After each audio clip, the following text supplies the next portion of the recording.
NCLEX RN questions and answers made in 900 and print page break 24, print page break 25, print page break 26, print page break 27, chapter 3, cardiovascular disorders. If you'd like to rummage through a website dedicated to cardiovascular disorders, check out the American Heart Association's at www.heart.org. 1. A client's electrocardiogram ECG is showing ST elevation in leads V2, V3, and V4. Which artery is most likely occluded? 1. Circumflex artery. 2. Internal mammary artery. 3. Left anterior descending artery. 4. Right coronary artery. View answer. 1.3. The left anterior descending artery is the primary source of blood for the anterior wall of the heart. The circumflex artery supplies the lateral wall, the internal mammary artery supplies the anterior chest wall from clavicle to umbilicus, and the right coronary artery supplies the inferior wall of the heart. The ST elevation in leads V2, V3, and V4 suggests an anterior wall myocardial infarction. CN, physiological integrity, CNS, physiological adaptation, CL, apply. SEC 999, 142.204.2 NCLEX 9 2. A nurse on a telemetry 978 to 1 4900. 2. A nurse on a telemetry unit teaches a client diagnosed with acute coronary syndrome about coronary blood flow. Which statement made by the nurse is correct? 1. Most of the blood flow to coronary arteries is supplied during inspiration. 2. Most of the blood flow to coronary arteries is supplied during diastole. 3. Blood flow to coronary arteries is related to breathing patterns. 4. Coronary arteries receive most of the blood flow during systole. 1. View answer. 2. Although the coronary arteries may receive a minute portion of blood during systole, most of the blood flow to coronary arteries is supplied during diastole. Breathing patterns are irrelevant to blood flow. CN, physiological integrity, CNS, physiological adaptation, CL, apply.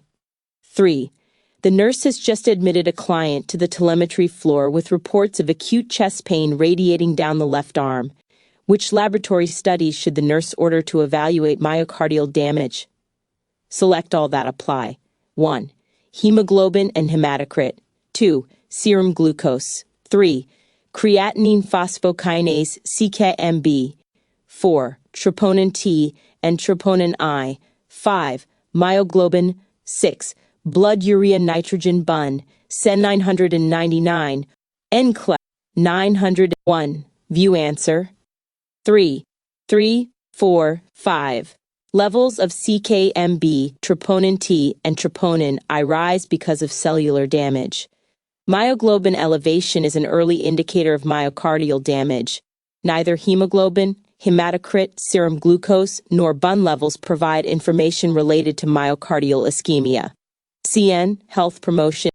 Print page break 28. 4. A nurse has just completed teaching a client with atherosclerosis about the disease. The nurse determines that further teaching is necessary when the client states: 1.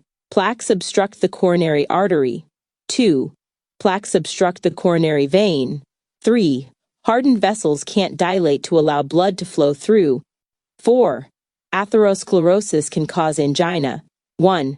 View answer. 4. 2. Arteries, not veins, supply the myocardium with oxygen and other nutrients.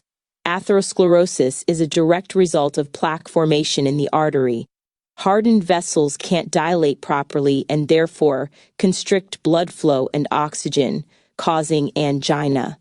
CN, physiological integrity. CNS, physiological adaptation. CL, analyze. 5. The nurse is assessing a client who is experiencing substernal chest pain.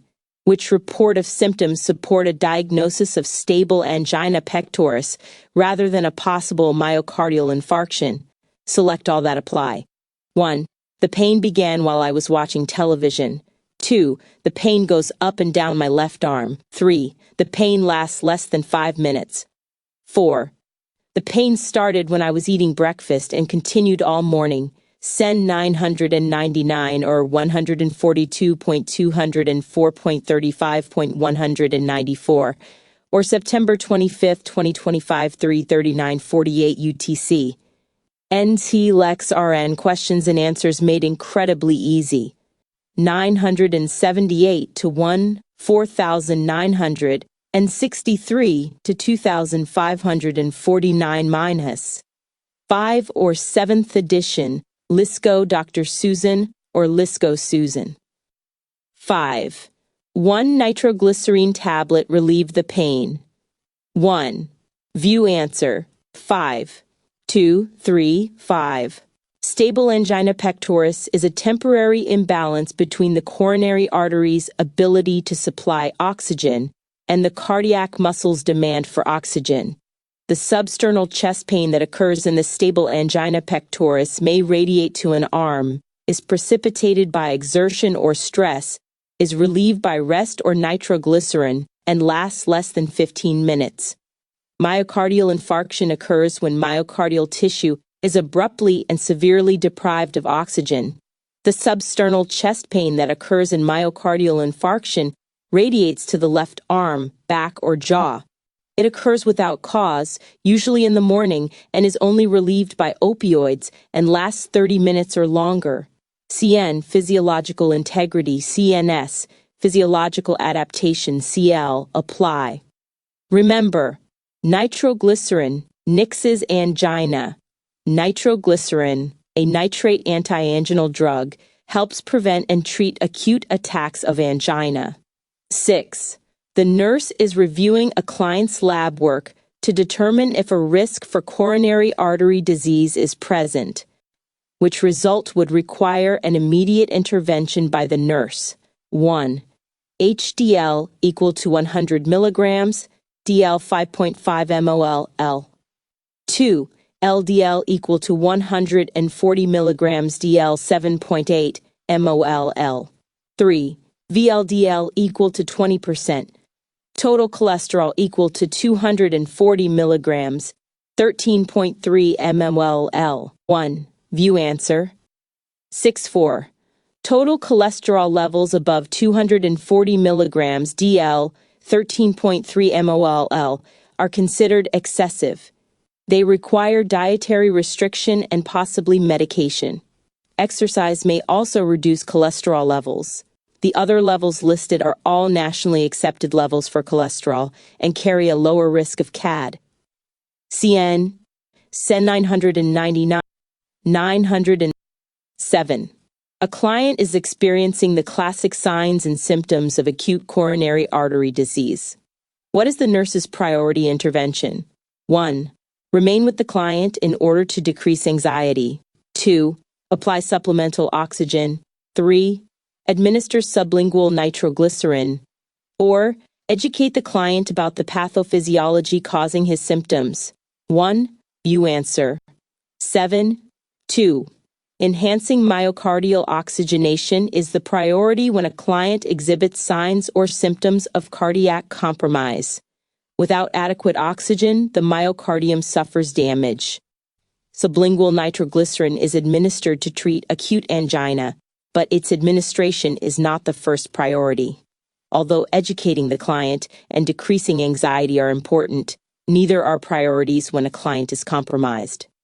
CN, physiological integrity. CNS, physiological adaptation. CL, analyze. Print page break 29. 8. The nurse is preparing to educate a client about the long-term management of coronary artery disease. What information should the nurse include? 1. The need to have cardiac catheterization done each year. 2. The use of coronary artery bypass surgery as preventative measure.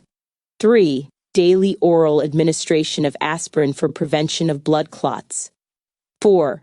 The need to have percutaneous coronary intervention with routine cardiac catheterization.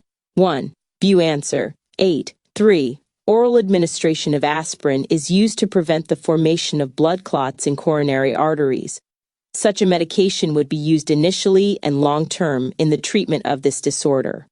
Cardiac catheterization isn't a treatment but a diagnostic tool and is not done each year. Coronary artery bypass surgery and percutaneous transluminal coronary angioplasty are invasive, surgical, CEN 999 or 142.204.35, 194, or September 25, 2025 339:48, UTC. NCLEX RN questions and answers made incredibly easy. ISBN 978-1-4563-2549-. 5 or 7th edition, Lisco Dr. Susan or Lisco Susan. Treatments that are not necessarily initially used for treatment. CN, physiological integrity. CNS, physiological adaptation. CL, analyze. 9. A client's electrocardiogram, ECG, shows ST elevation and leads to 3. And a ventricular fibrillation. Based on this information, in which area of the heart has the myocardial infarction occurred? 1. Anterior left ventricle. 2. Apex. 3. Right inferior wall. 4. Lateral left atrium. 1. View answer. 9. 3. The right coronary artery supplies the right ventricle, or the inferior portion of the heart. An occlusion could produce an infarction in that area. The right coronary artery doesn't supply the anterior portion, lateral portion, or apical portion of the heart. CN, physio. 10. A client with no history of cardiovascular disease comes to the ambulatory clinic with flu-like symptoms and a report of chest pain. What priority question should the nurse ask this client? 1. Can you describe the pain to me? 2. Have you ever had this pain before? 3. What makes the pain intensify? 4. Can you rate the pain on a scale of 1 to 10, with 10 being the worst? 1. View answer. 10. 3. Chest pain is assessed by using the standard pain assessment parameters such as characteristics, location, duration, intensity, precipitating factors, and associated symptoms. Asking the client to describe the pain, if the pain has happened before, and to rate the pain are appropriate questions. These questions, however, do not help determine the cause of pain. Knowing what intensifies the pain will assist the nurse in determining a cause. CEN 999 or 140. NCLEX 900. C. 11. Where is the best site for the nurse to assess a client's pulse prior to administering digoxin? 1. Inner aspect of right wrist at the base of the thumb. 2. At the left fifth intercostal space, mid-clavicular line. 3. The anterior aspect of the right arm at the antecubital fossa. 4. The left second intercostal space in the mid-clavicular line. 1. View answer. 11. 2. The administration of digoxin requires the assessment of the client's apical pulse. The correct landmark for obtaining an apical pulse is the left fifth intercostal space at the mid-clavicular line. This is the point of maximum impulse and the location of the left ventricular apex. The left second intercostal space in the mid-clavicular line is where pulmonic sounds are auscultated. CN, physiological integrity, CNS. Print page break 30. 12. A client reports stabbing chest pain that increases in intensity with inspiration.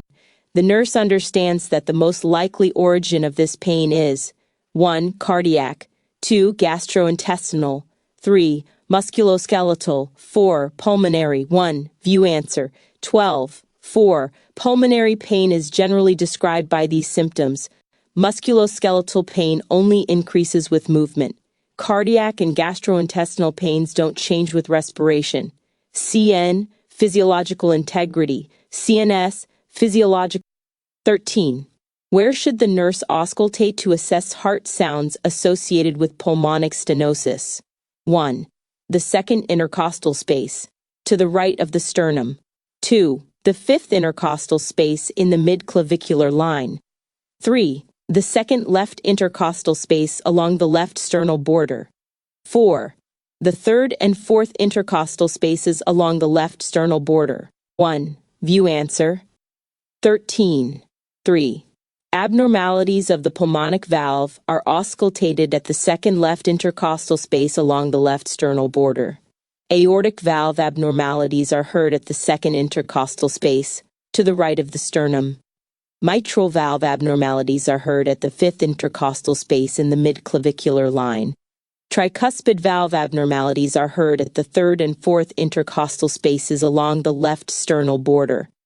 RN-NCLEX-914. The nurse is caring for a client receiving digoxin. Which symptoms would the nurse anticipate with a digoxin level of 2.3 nanograms, DL 0.8 nanomoles L? Select all that apply. 1. Nausea. 2. Drowsiness. 3. Photophobia. 4. Increased appetite. 5. Increased energy level. 6. Seeing halos around bright objects. 1. View answer. 14. 1, 2, 3, 6. Digoxin is a cardiac glycoside used to manage and treat heart failure, control ventricular rate in clients with atrial fibrillation, and treat and prevent recurrent paroxysmal atrial tachycardia. The therapeutic range of digoxin is 0.8 to 2 nanograms, DL 0.03 to 0.07 nanomoles L. Signs of toxicity include gastrointestinal disturbances, neurological abnormalities, facial pain, personality changes, and ocular disturbances such as photophobia. CN, physiological integrity.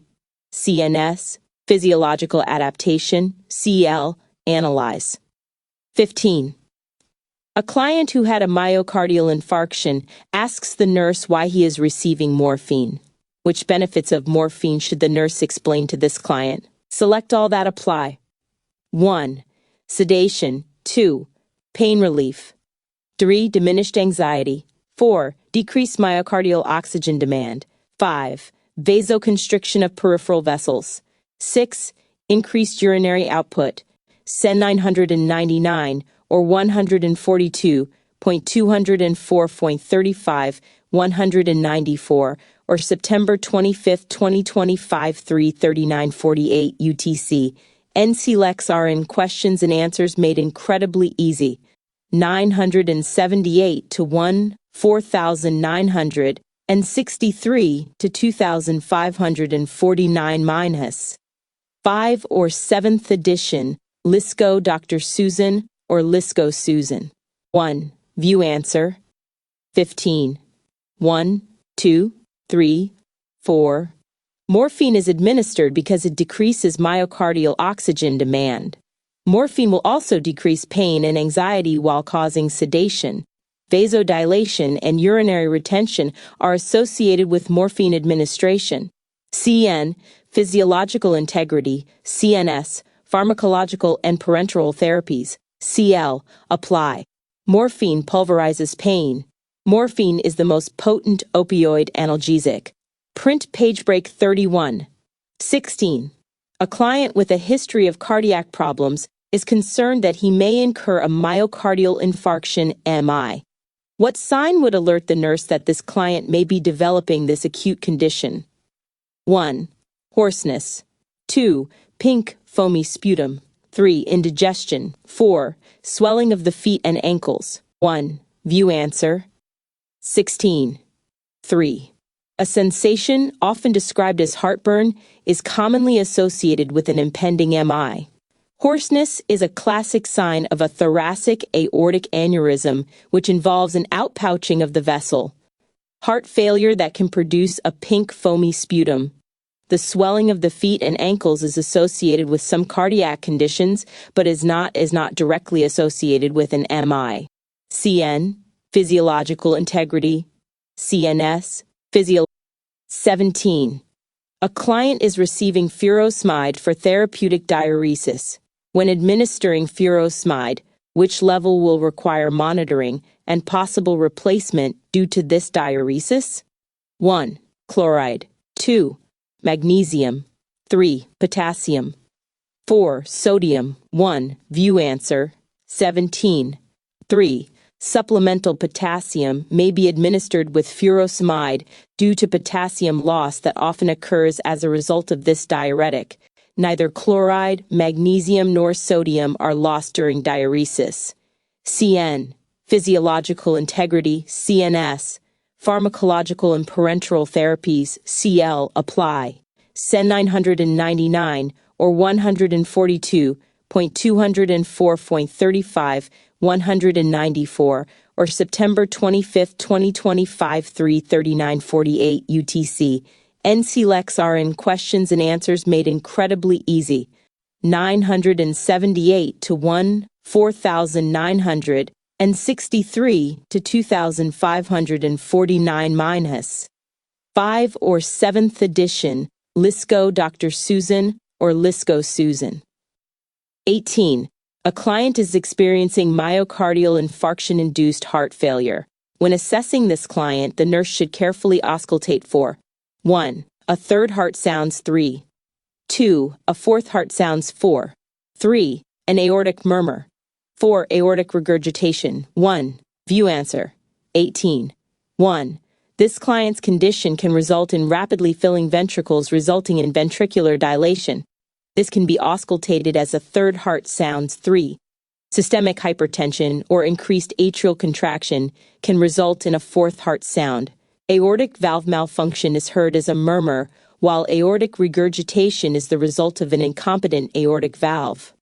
CN, health promotion and maintenance, CNS, none, CL, analyze. 19. The nurse auscultates lung crackles in a client who has experienced an anterior wall myocardial infarction MI, which diagnosis is supported by the presence of these sounds. 1. Left-sided heart failure. 2. Pulmonic valve malfunction. 3. Right-sided heart failure. 4. Tricuspid valve malfunction. 1. View answer. 19. 1. The left ventricle is responsible for most of the cardiac output. An anterior wall MI may result in a decrease in left ventricular function. Left ventricle malfunction results in left-sided heart failure, fluid accumulation in the interstitial and alveolar spaces, and lungs crackles. Pulmonic and tricuspid valve malfunction will cause right-sided heart failure. SEN 999 or 142.204.35, 194, or September 25, 2025, 3:39:48 UTC. NCLEX-RN questions and answers made incredibly easy. 978 to 4,963 to 2,549 minus 5 or 7th edition. LISCO Dr. Susan or LISCO Susan. CN, physiological integrity. CNS, physiological. CL, apply. 20. The nurse has just admitted a client to the emergency department for evaluation of a possible myocardial infarction MI, which diagnostic intervention by the nurse would be priority. 1. Cardiac catheterization. 2. Cardiac enzymes. 3. Echocardiogram. 4. Electrocardiogram ECG. 1. View answer. 20. 4. An ECG is the quickest, most accurate, and most widely used tool to determine the location of MI. Cardiac catheterization is an invasive study used to determine coronary artery disease. While it may also indicate the location of myocardial damage, the study may not be performed initially. Cardiac enzymes are used to diagnose MI but do not determine the location. An echocardiogram is used to view myocardial wall function after an MI has been diagnosed. CN, physiological integrity. CNS, reduction of risk potential. CL, apply. Print page break 32. 21. What is the priority nursing intervention for a client experiencing a myocardial infarction? 1. Administering morphine. 2. Administering oxygen. 3. Administering sublingual nitroglycerin. 4. Obtaining an electrocardiogram ECG. 1. View answer 21. 2. Administering supplementarity of care. The myocardium is deprived of oxygen during an infarction, so additional oxygen is administered to assist in oxygenation and prevent further damage. Morphine and sublingual nitroglycerin are also used to treat MI, but are commonly administered after oxygen. An ECG is the most common diagnostic tool used to evaluate MECN 999 or 142.204.35, 194 or September 25, 2025, 3948 UTC. NCLEX RN questions and answers made incredibly easy. 978 to 1, 4,963 to 2,549 minus 5 or 7th edition, Lisco Dr. Susan or Lisco Susan. CN, Safe, Effective Care Environment. CNS, Management of Care. CL, Analyze. 22. A client who experienced a myocardial infarction MI tells the nurse that he is fearful of dying. Which statement by the nurse will help validate this client's feelings? 1. Tell me more about your fear of dying. 2. It must be very frightening to be told that you've had a MI. 3. Facing death would certainly be a frightening experience for me. 4. Please be assured that we're doing everything possible to prevent you from dying. 1. View answer 22. 2. The nurse should validate this client's feelings by acknowledging his fear. This provides the client with a sense of being understood and demonstrates empathy. The nurse should explore this client's fear of dying after he's in more stable condition. Any response that focuses on the staff rather than the client is not appropriate and will not validate this client's feelings. CN, Psychosocial Integrity. 23. The nurse understands that certain medications protect the ischemic myocardium by blocking catecholamines and sympathetic nerve stimulation. Which class of medications serve this function? 1. Beta-adrenergic blockers. 3. Opioids. 1. View answer 23. 1.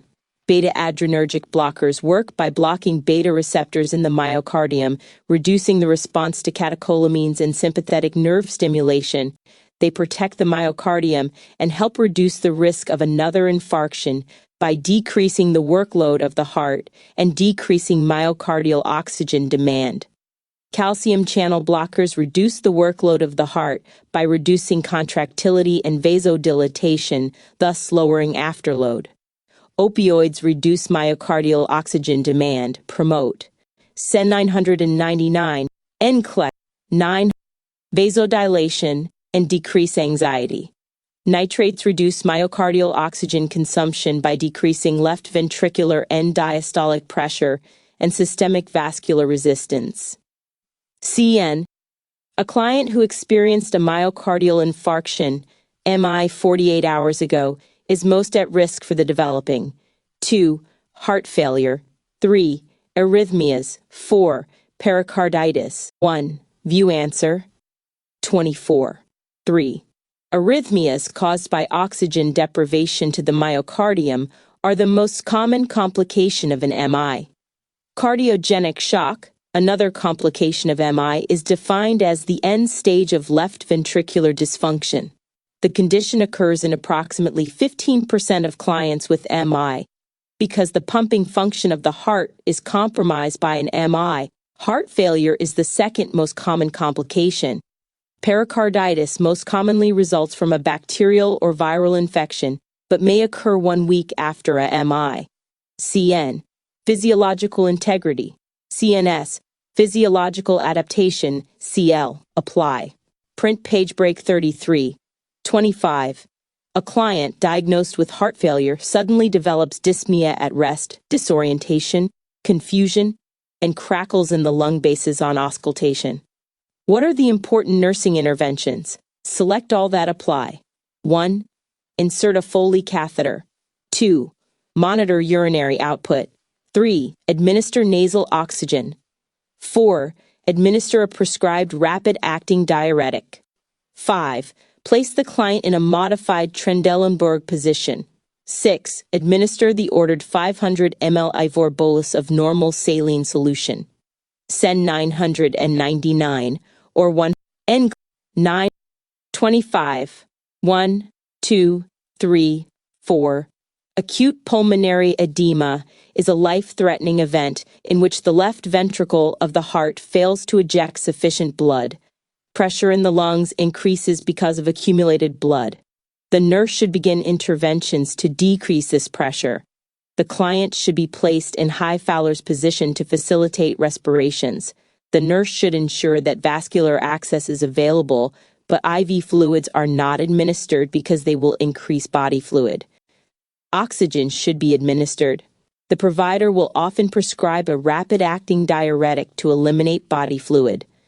A Foley catheter should be inserted to assess urinary output and to minimize exertion related to voiding. CN, Physiological 26. The nurse is preparing to assess a client for jugular vein distension. How should the nurse position the head of this client's bed? 1. High Fowler's. 2. Raise 10 degrees. 3. Raise 30 degrees. 4. Supine. 1. View answer. 26. 3. Jugular venous pressure is measured with a centimeter ruler to obtain the vertical distance between the sternal angle and the point of highest pulsation, with the head of the bed inclined between 15 and 30 degrees. Increased pressure cannot be seen when the client is supine or when the head of the bed is raised 10 degrees because the point that marks the pressure level is above the jaw. The veins would be barely discernible above the clavicle if the client were in high Fowler's position. CN 27. The nurse is preparing to administer the initial dose of digoxin PO to a client. What is the nurse's priority assessment before administering this medication? 1. Apical heart rate. 2. Blood pressure. 3. Radial heart rate. 4. Respiratory rate. 1. View answer. 27. 1. Assessing the client's apical heart rate is essential before administering digoxin. The apex of the heart is the most accurate pulse point in the body. Blood pressure is only affected if the heart rate is too low, in which case the nurse would withhold digoxin. The radial heart rate can be affected by cardiac and vascular disease and, therefore, will not accurately depict the heart rate. Digoxin has no effect on respiratory function. CN, Physiological integrity. Digoxin, SEN 9, NCLEX RN 900, digoxin, 28. The nurses 28. It also digoxin, a cardiac glycoside, treats heart failure by strengthening the contraction of the ventricles by increasing intracellular calcium at the cell membrane. It also slows the heart rate and can be used to treat certain cardiac arrhythmias. 28. The nurse is performing a client's admission assessment, which assessment finding would support the possibility that this client may have cardiovascular disease. Select all that apply. 1. Fatigue. 2. Chest pain. 3. Weight loss. 4. Lightheadedness. 5. Dependent edema. 6. Dyspnea when upright. 1. View answer. 28. 1, 2, 4, 5. Cardiovascular disease is any abnormal condition characterized by dysfunction of the heart and blood vessels. Common clinical manifestations of cardiovascular disease include chest pain, irregularities of the heart rhythm, cyanosis, fatigue, lightheadedness, weight gain, dependent edema, and dyspnea. The client may report dyspnea when lying in a flat position, but not while upright. CN, Physiological integrity. CNS, Physiological, CL, apply. Print page break. 29. A nurse is monitoring a client for manifestations of cardiac tamponade. Which findings would support this diagnosis? Select all that apply. 1. Bradycardia. 2. Hypertension. 3. Restlessness. 4. Muffled heart sounds. 5. Widened pulse pressure. 6. Distended neck veins. 1. View answer. 29. 3, 4, 6. Cardiac tamponade is a life-threatening condition caused by the accumulation of fluid in the pericardium. This fluid, which can be blood, pus, or air, compresses the heart and restricts blood flow to the ventricles. Symptoms of cardiac tamponade include elevated venous pressure, distended neck veins, Kussmaul's sign, hypotension and narrowed pulse pressure, tachycardia, dyspnea, restlessness, and anxiety, cyanosis of the lips and nails, diaphoresis, muffled heart sounds, pulsus paradoxus, decreased friction rub, decreased QRS voltage, and electrical alternans. CN, physiological integrity, CNS, physiological adaptation, CL, apply, SEN 999, or 142.204.35.194, or September 25, 2025, 3:39:48 UTC. NCLEX 930. While assessing a bedridden client, the nurse notes the presence of sacral edema, which most likely has contributed to the edema. 1. Diabetes mellitus. 2. Pulmonary emboli. 3. Chronic kidney disease. 4. Right-sided heart failure. 1. View answer. 30. 4. The sacral area is the most accurate area on the body to assess dependent edema in a bedridden client. Sacral, or dependent, edema is secondary to right-sided heart failure, diabetes mellitus, pulmonary emboli, and chronic kidney disease aren't directly linked to sacral edema. CN, physiological integrity, CNS, physiological adaptation, CL, apply. 31. A client experiencing right-sided heart failure is at greatest risk for developing 1. Hematuria, 2. Polyuria, 3. Oliguria, 4. Polydipsia. 1. View answer. 31. 3. Inadequate deactivation of aldosterone by the liver following right-sided heart failure will lead to fluid retention, which causes oliguria. Neither hematuria, polyuria, nor polydipsia are associated with right-sided heart failure. CN, physiological integrity, CNS, physiological adaptation, CL, apply. 32. A client has been prescribed digoxin to increase the heart's ability to contract effectively. The nurse is teaching a client about common side effects of digoxin. Of which side effects should this client be aware? SEN 999, or 142.204.35.194, or September 25, 2025, 3:39:48 UTC. NCLEX RN questions and answers made incredibly easy. 978 to 4,963 to 2,549 minus 5 or 7th edition Lisco Dr. Susan or Lisco Susan. 1. Dizziness. 2. Anxiety. 3. Hyperactivity. 4. Headache. 5. Diarrhea. 6. Weight loss. 1. View answer. 32. 1, 2, 4, 5. Inotropic agents such as digoxin can trigger common side effects such as dizziness, anxiety, headache, and diarrhea. Changes in mood and alertness that include confusion and depression rather than hyperactivity may be observed.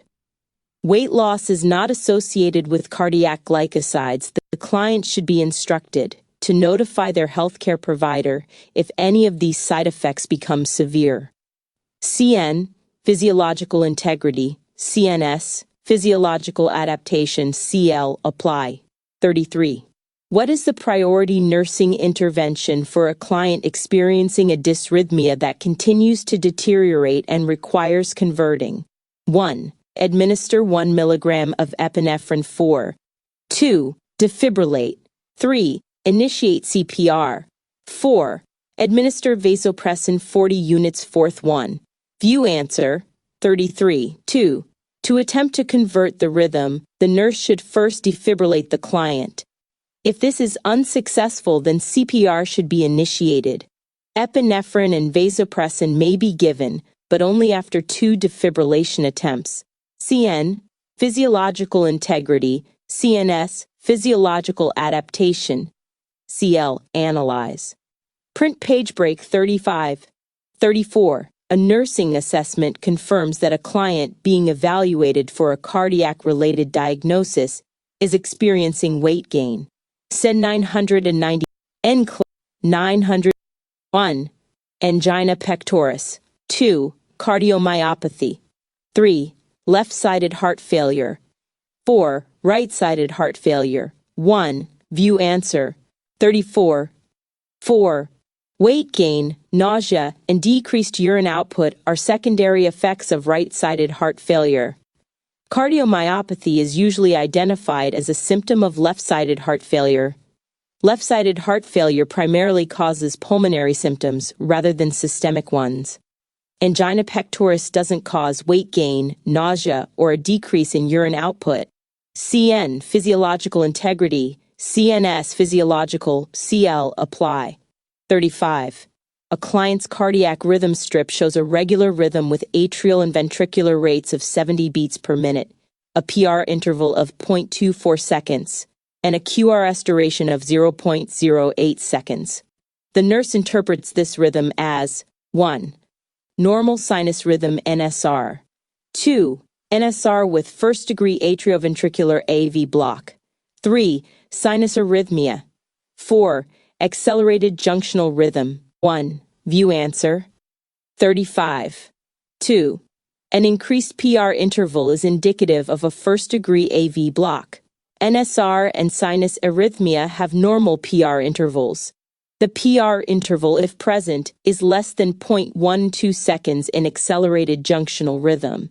CN, physiological integrity. CNS, physiologic adaptation. CL, apply. 36. While palpating a client's abdomen, the nurse notes a pulsating abdominal mass.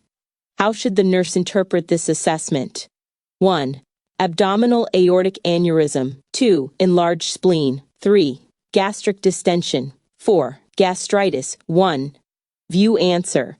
36. 1. The presence of a pulsating mass in the abdomen is an abnormal finding and usually indicates an outpouching in a weakened vessel.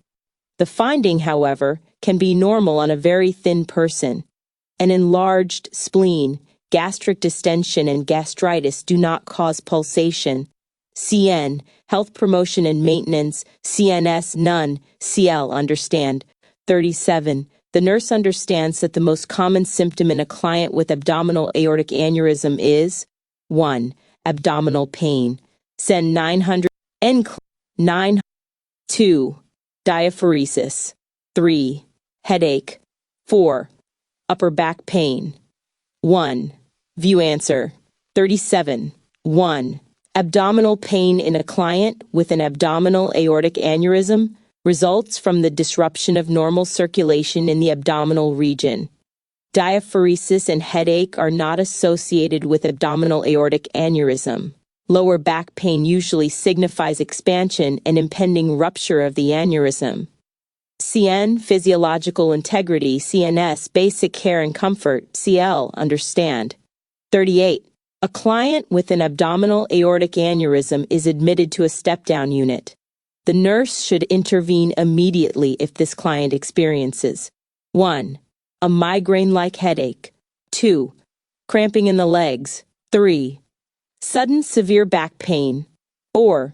Diaphoresis. 1. View answer. 38. 3. If expansion and impending rupture of an abdominal aneurysm is suspected, the nurse should assess for acute and severe pain in the back or lower abdomen, which may radiate to the groin. None of the other options indicate a change in the status of the client's aneurysm. CN, physiological integrity. CNS, physiological adaptation. CL, apply. Print page break 36. 39. A client is scheduled for testing to diagnose an abdominal aortic aneurysm. What is the most definitive test for this condition? 1. Abdominal X-ray. SEN 999 or 142.200 and 4.35.194. Or September 25, 2025, 3:39:48 UTC. RN-NCLEX-RN questions and answers made incredibly easy. ISBN 9781-4963-2549-5 or 7th edition LISCO Dr. Susan or LISCO Susan. 2. Aortogram. 3. Computed tomography CT scan. 4. Ultrasound. 1. View answer. 39. 2. An aortogram accurately and directly depicts the vasculature and clearly delineates the vessels and abnormalities. An abdominal aneurysm would only be visible on an X-ray if it were calcified. A CT scan or ultrasound don't give a direct view of the vessels and don't yield as accurate a diagnosis as the aortogram. CN, Health Promotion and Maintenance, CNS, none, CL, understand. 40. The nurse is caring for a preoperative client with an abdominal aortic aneurysm. The nurse understands that this client is most at risk for 1. Hypertension. 2. Aneurysm rupture. 3. Cardiac arrhythmias. 4. Diminished pedal pulses. 1. View answer. 40. 2. Rupture of the aneurysm is a life-threatening emergency and is the greatest concern for the nurse caring for this client. Hypertension should be avoided and controlled because it can cause the weakened vessel to rupture. Cardiac arrhythmias aren't directly linked to an aneurysm. Diminished pedal pulses, a sign of poor circulation to the lower extremities, are associated with an aneurysm but aren't life-threatening. CN, physiological integrity. CNS, physiological adaptation. CL, understand. 41. A client who experienced a myocardial infarction has received a thrombolytic agent. What is the most important nursing intervention during the next 24 hours? 1. Assessing for bleeding. 2. Monitoring the client's potassium levels. 3. Maintaining the client a supine position. 4. Encouraging the client to ingest fluids. 1. View answer. 41. 1. Thrombolytic agents are declotting agents that place the client at risk for hemorrhage from puncture wounds. All unnecessary needle sticks and invasive procedures should be avoided. The potassium level should be monitored in all cardiac clients, not just those receiving a thrombolytic agent. Although no specific position is required, most cardiac clients prefer semi-Fowler's position. The client's fluid balance must be carefully monitored. Encouraging fluids may be inappropriate at this time. CN, physiological integrity. CNS, reduction of risk potential. CL, apply. SEN 999 or 142.204.35.194 or September 25, 2025, 3:39:48 UTC. NCLEX-RN questions and answers made incredibly easy.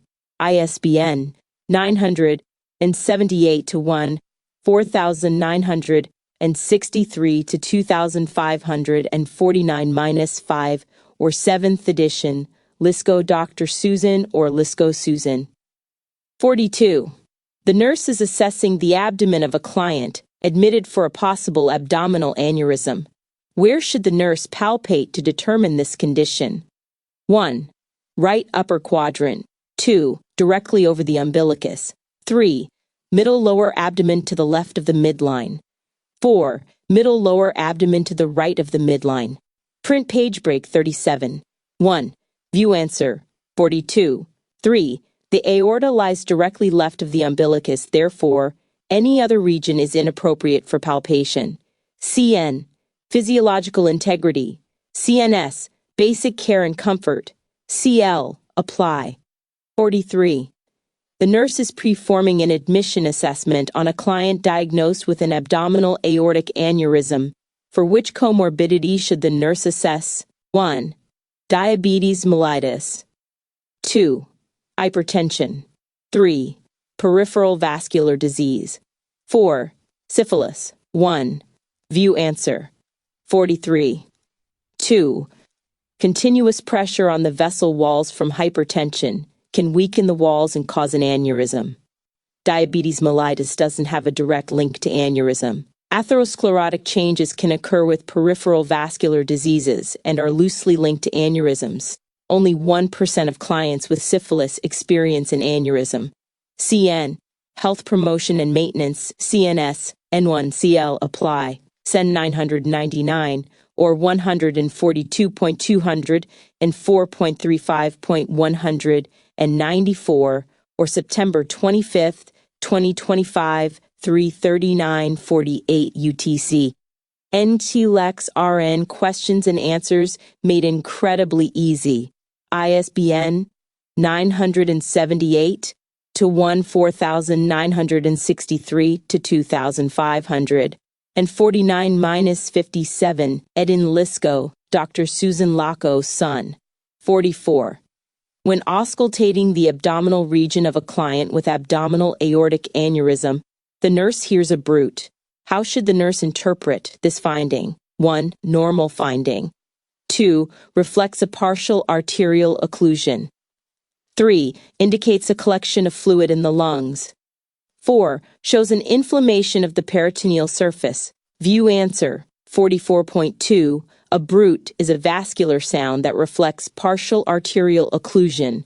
It is not a normal finding. Fluid in the lungs is called crackles. Inflammation of the peritoneal surface produces a friction rub. CN, physiological integrity. CNS, basic care and comfort. CL, understand. 45. The nurse assessing a client with an abdominal aortic aneurysm is most concerned when the client presents with 99,942,204.35 1942, September 2008. NCLEX RN questions and answers made incredibly easy. 978 to 14963 to 2549 minus 5 or 7th edition, Lisco Dr. Susan or Lisco Susan. Lower back pain, increased blood pressure, decreased red blood cell RBC count, and increased white blood cell WBC count. 2.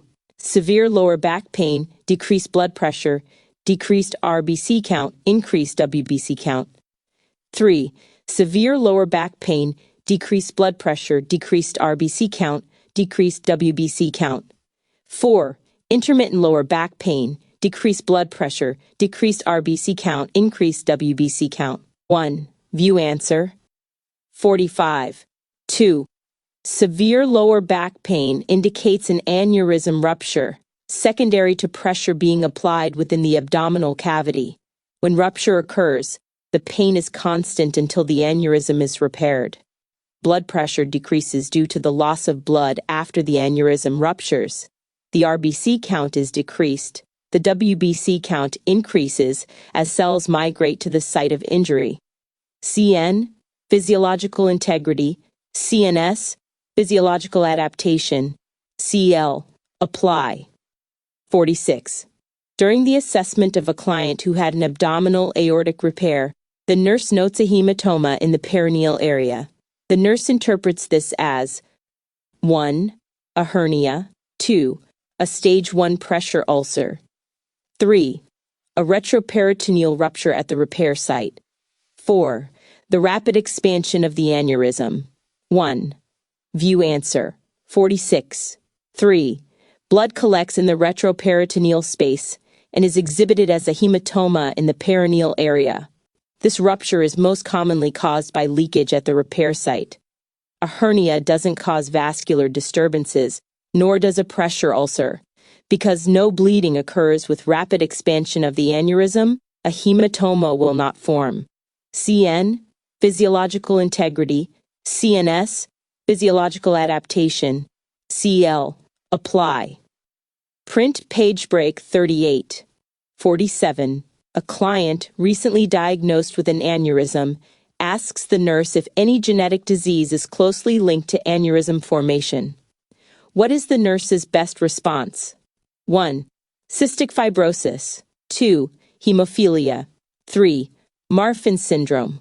4. Sickle cell anemia. 1. View answer. 47. 3. Marfan syndrome results in the degeneration of the elastic fibers of the aortic media. Therefore, clients with this syndrome are more likely to develop an aneurysm.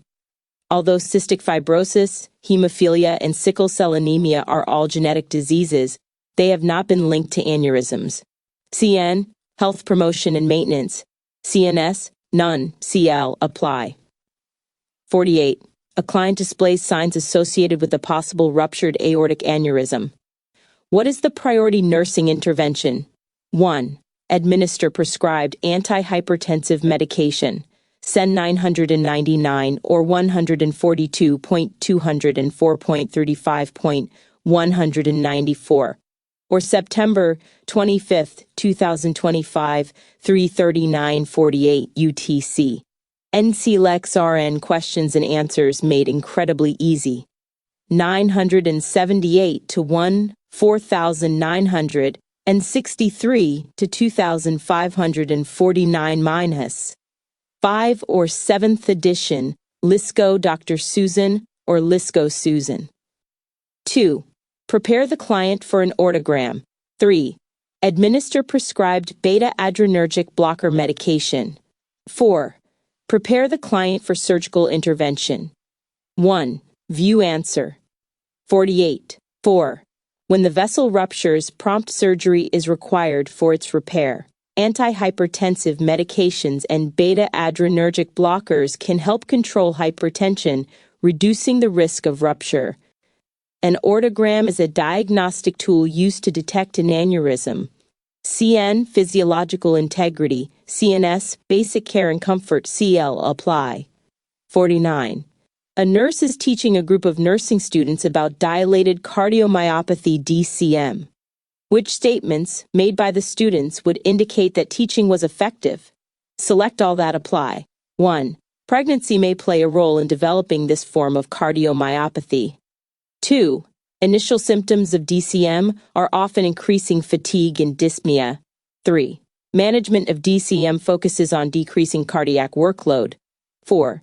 DCM is a rare form of cardiomyopathy. 5. Obesity is a possible risk factor for DCM. 6. DCM is curable with prompt, effective treatment. 1. View answer 49. 1, 2, 3, 5. DCM, the most common form of cardiomyopathy, is associated with risk factors that include pregnancy and obesity. Initial symptoms include increasing fatigue, dyspnea, and activity intolerance, as well as the classic symptoms of heart failure. While DCM is a chronic, non-curable disease, management focuses on decreasing cardiac workload. CN, physiological integrity. CNS, physiological. CL, apply. SEN 999 or 142.204.35.194, or September 25, 2025, 3:39:48 UTC.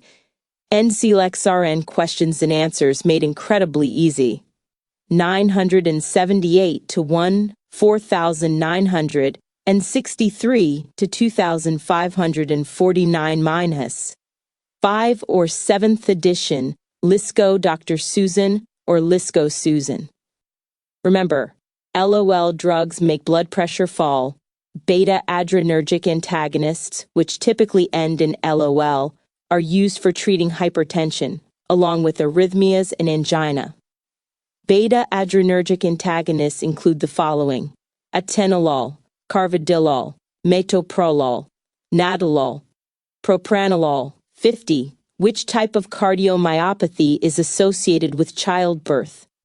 1. Dilated. 2. Hypertrophic obstructive. 3. Myocarditis. 4. Restrictive. 1. View answer.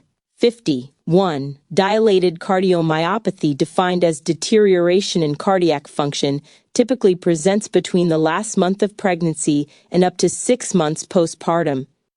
The cause isn't entirely known. The condition may result from cardiomyopathy not apparent prior to pregnancy. Hypertrophic obstructive cardiomyopathy is an abnormal symmetry of the ventricles that has an unknown etiology but a strong familial tendency. Myocarditis isn't a form of cardiomyopathy, it is an inflammation of the cardiac muscle, Restrictive cardiomyopathy is rare and typically results in restricted ventricular filling. CN, physiological integrity. CNS, physiological adaptation. CL, apply. SEN 999, or 142.204.35.194, or September 25, 2025, 3:39:48 UTC. NCLEX RN questions and answers made incredibly easy.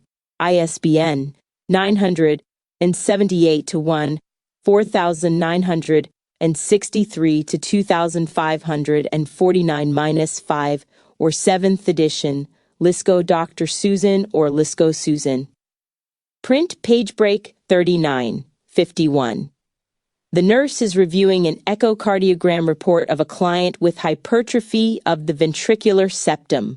The nurse understands that this client should be further evaluated for 1. Congestive cardiomyopathy. 2. Dilated cardiomyopathy. 3. Hypertrophic obstructive cardiomyopathy. 4. Restrictive cardiomyopathy. 1. View answer 51. 3. In hypertrophic obstructive cardiomyopathy, hypertrophy of the ventricular septum is apparent. This abnormality isn't seen in other types of cardiomyopathy. Congestive cardiomyopathy does not exist. CN 1. Heart failure. 2. Diabetes mellitus. 1. CN, physiological integrity. CNS, physiological adaptation. CL, understand. 1. Heart failure. 2. Diabetes mellitus. 3. Myocardial infarction MI. 4. Pericardial effusion. 1. View answer 52. 1. Because the structure and function of the heart muscle is affected, heart failure commonly occurs in clients with cardiomyopathy. Diabetes mellitus is unrelated to cardiomyopathy. Myocardial infarction results from prolonged myocardial ischemia due to reduced blood flow through one of the coronary arteries. Pericardial effusion is most predominant in clients with pericarditis. CN, physiological integrity. CNS, physiological adaptation. CL, understand. 53. While assessing a client with dilated cardiomyopathy, the nurse notices that the electrocardiogram ECG rhythm no longer has any P waves, only a fine wavy line. The ventricular rhythm is irregular with a QRS duration of 0.08 seconds. The heart rate is 110 BPM. The nurse interprets this rhythm as 1. Atrial fibrillation. 2. Ventricular fibrillation. 3. Atrial flutter. 4. Sinus tachycardia. 1. View answer 53. 1. Atrial fibrillation is defined as chaotic, asynchronous, electrical activity in the atrial tissue. On an ECG, uneven baseline fibrillating waves appear rather than distinguishable P waves. Ventricular fibrillation is a chaotic rhythm with no QRS complexes. In atrial flutter, there are flutter waves that are sawtooth in appearance. P waves are present in sinus tachycardia and represented as flutter waves. CN, physiological integrity. CNS, physiological adaptation. CL, apply. SEN 999, or 142.2. 54. The nurse performs an assessment on a newly admitted client with a diagnosis of left-sided heart failure. What data should the nurse document to support this diagnosis? Select all that apply. 1. Chronic cough. 2. Lower extremity edema. 3. Chest pain. 4. Rapid weight gain. 5. Flushed face. 6. Rapid pulse. 1. View answer 54. 1, 2, 4, 6. Chronic cough, lower extremity edema, rapid weight gain, and rapid pulse are the classic symptoms of left-sided heart failure. A flushed face is usually associated with hypertension. Chest pain is usually associated with a myocardial infarction. CN, physiological integrity. CNS, physiological adaptation. CL, apply. Print page break 40. 55.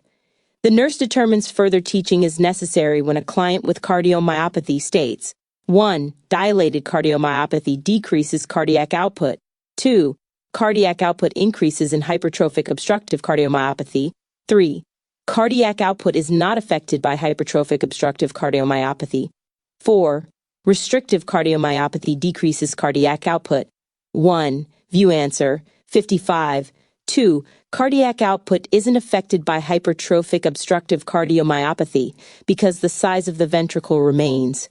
SEN 999, or 142.204.35.194, or September 25, 2025, 3:39:48 UTC.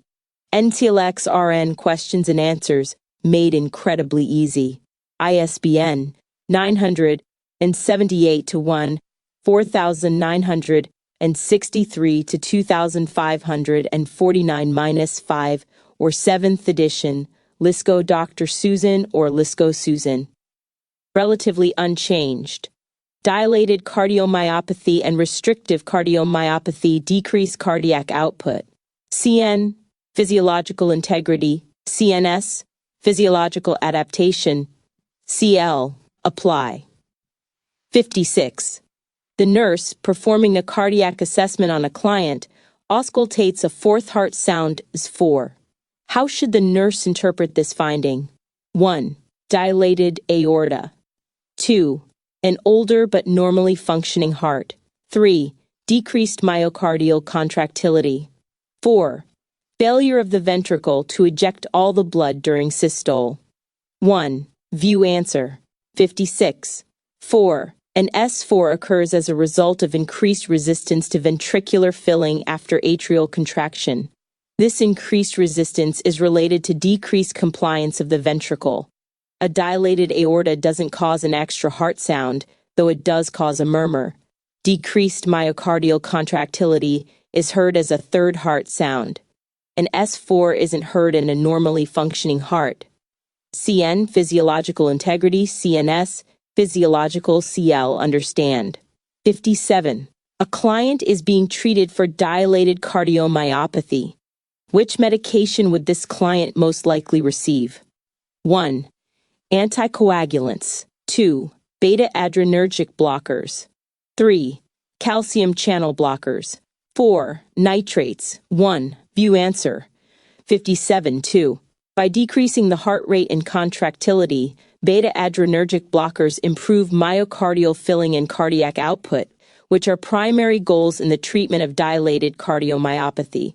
Anticoagulants are infrequently used to reduce the risk of emboli. SEN 999, or 142.200 and 4.35, 194, or September 25, 2025, 3:39:48 UTC. NCLEX RN questions and answers made incredibly easy. 978 to 1, 4,963 to 2,549 minus 5 or 7th edition, LISCO Dr. Susan or LISCO Susan. As beta-adrenergic blockers and can cause increased hypotension. Nitrates aren't used because of their dilating effects, which would further compromise the myocardium. CN, physiological integrity. CNS, pharmacological and parenteral therapies. CL, apply. 58. A client, diagnosed with cardiomyopathy, is demonstrating signs of left-sided heart failure with an ejection fracture is 50%. While providing this client with education regarding management of his condition, which interventions should the nurse include? Select all that apply. 1. Implantable cardioverter defibrillator. 2. Low sodium diet. 3. Graduated exercise program. 4. Antidiuretic medication therapy. 5. Anticoagulant medication therapy. 6. ACE inhibitor medication therapy. 1. View answer. 58. 2, 3, 4, 6.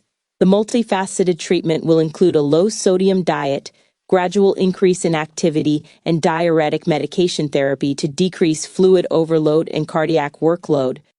The use of ACE inhibitors in conjunction with beta-adrenergic blockers will affect myocardial tissue remodeling. Anticoagulant therapy is not indicated in the management of these conditions at this time. An implantable cardioverter defibrillator becomes an option when the ejection fraction is below 35%. CN, physiological integrity. CNS, physiological adaptation. CL, analyze. Print page break 41. 59. A client diagnosed with a form of angina presents with a predictable level of pain that occurs during physical or emotional stress. What form of angina should the nurse focus on when preparing educational information? 1. Microvascular angina. 2. Stable angina. 3. Unstable angina. 4. Variant angina. 1. View answer. 59. 2. The pain of stable angina is predictable in nature, builds gradually, and quickly reaches maximum intensity. Microvascular angina is characterized by pain lasting longer than 10 minutes. Unstable angina doesn't always need a trigger, is more intense, and lasts longer than stable angina. Variant angina usually occurs at rest and not as a result of exertion or stress. CN, physiological integrity. CNS, physiological adaptation. CL, understand. SEN 999, or 142.204.35.194, or September 25, 2025, 3:39:48 UTC. NCLEX RN questions and answers made incredibly easy. ISBN 978-1, 4963-2549-5, or 7th edition, Lisco Dr. Susan or Lisco Susan. 60. After undergoing a cardiac catheterization, a client has a large puddle of blood under his buttocks. What is the nurse's priority action? 1. Call for help. 2. Obtain vital signs. 3. Ask the client to lift up. 4. Assess the groin site. 1. View answer. 60. 4. Assessment of the groin site is the priority. This establishes the source of the blood and determines how much blood has been lost. The goal is to stop the bleeding. The nurse would call for help if needed after the assessment of the situation. After determining the extent of the bleeding, vital sign assessment is important. The nurse should never move the client in case a clot has formed. Moving can disturb the clot and cause rebleeding. CN, physiological integrity. CNS, physiologic adaptation. CL, apply. A client diagnosed with angina pectoris has a stat electrocardiogram ECG performed during an episode of chest pain. The nurse reviews the ECG and notes myocardial ischemia. How would myocardial ischemia be represented on an ECG? 1. Increased QRS duration. 2. Shortened PR interval. 3. Pathological Q wave formation. 4. T wave inversion. 1. View answer. 61. 4. Ischemic changes are represented on an ECG by T wave inversion. An increased QRS duration suggests a bundle branch block. A shortened PR interval indicates a junctional rhythm. Pathological Q waves are present with myocardial infarction. CN, physiological integrity. CNS, SEN 9 N 962. A client diagnosed with an impending myocardial infarction MI is experiencing angina. How should the nurse document this angina? 1. Variant angina. 2. Chronic stable angina. 3. Microvascular angina. 4. Unstable angina. 1. View answer. 62. 4. Unstable angina progressively increases in frequency, intensity, and duration, and is related to an increased risk of MI within 3 to 18 months. Variant angina is related to coronary artery spasm. Chronic stable angina is predictable and relieved by rest and nitrates. Microvascular angina is related to impairment of vasodilator reserve in normal coronary arteries. CN, physiological integrity, CNS, physiological, CL apply. 63. A client with a history of angina pectoris comes to the emergency room for treatment of the associated pain. For which medication would the nurse anticipate in order to relieve this pain? 1. Aspirin. 2. Furosemide. 3. Nitroglycerin. 4. Nifedipine. 1. View answer. 63. 3. Nitroglycerin is administered to reduce the myocardial demand, which decreases ischemia and relieves pain. In addition, nitroglycerin dilates the vasculature and reduces preload. Aspirin is administered to reduce the risk of myocardial infarction in clients with unstable angina. Furosemide is a loop diuretic that doesn't reduce pain or prevent angina. Nifedipine is a calcium channel blocker primarily used to decrease coronary artery spasm and hypertension. CN, physiological integrity, CNS, pharmacological and parenteral therapies. CL, analyze. Print page break 42, SEN 999, or 142.204.35 when 194, or September 25, 2025 3:39:48 UTC. NCLEX-RN questions and answers made incredibly easy. ISBN 9781 4963 25 49-5 or 7th edition. Lisco Dr. Susan or Lisco Susan. 64. While assessing a client diagnosed with angina, the client asks, "What causes this pain in my heart?" What is the nurse's best response? 1. Increased preload. 2. Decreased afterload. 3. Coronary artery spasm. 4. Inadequate myocardial oxygenation. 1. View answer. 64. 4. Inadequate oxygen supply to the myocardium is responsible for the pain accompanying angina. Increased preload would be responsible for right-sided heart failure. Decreased afterload causes increased cardiac output. Coronary artery spasm is responsible for variant angina.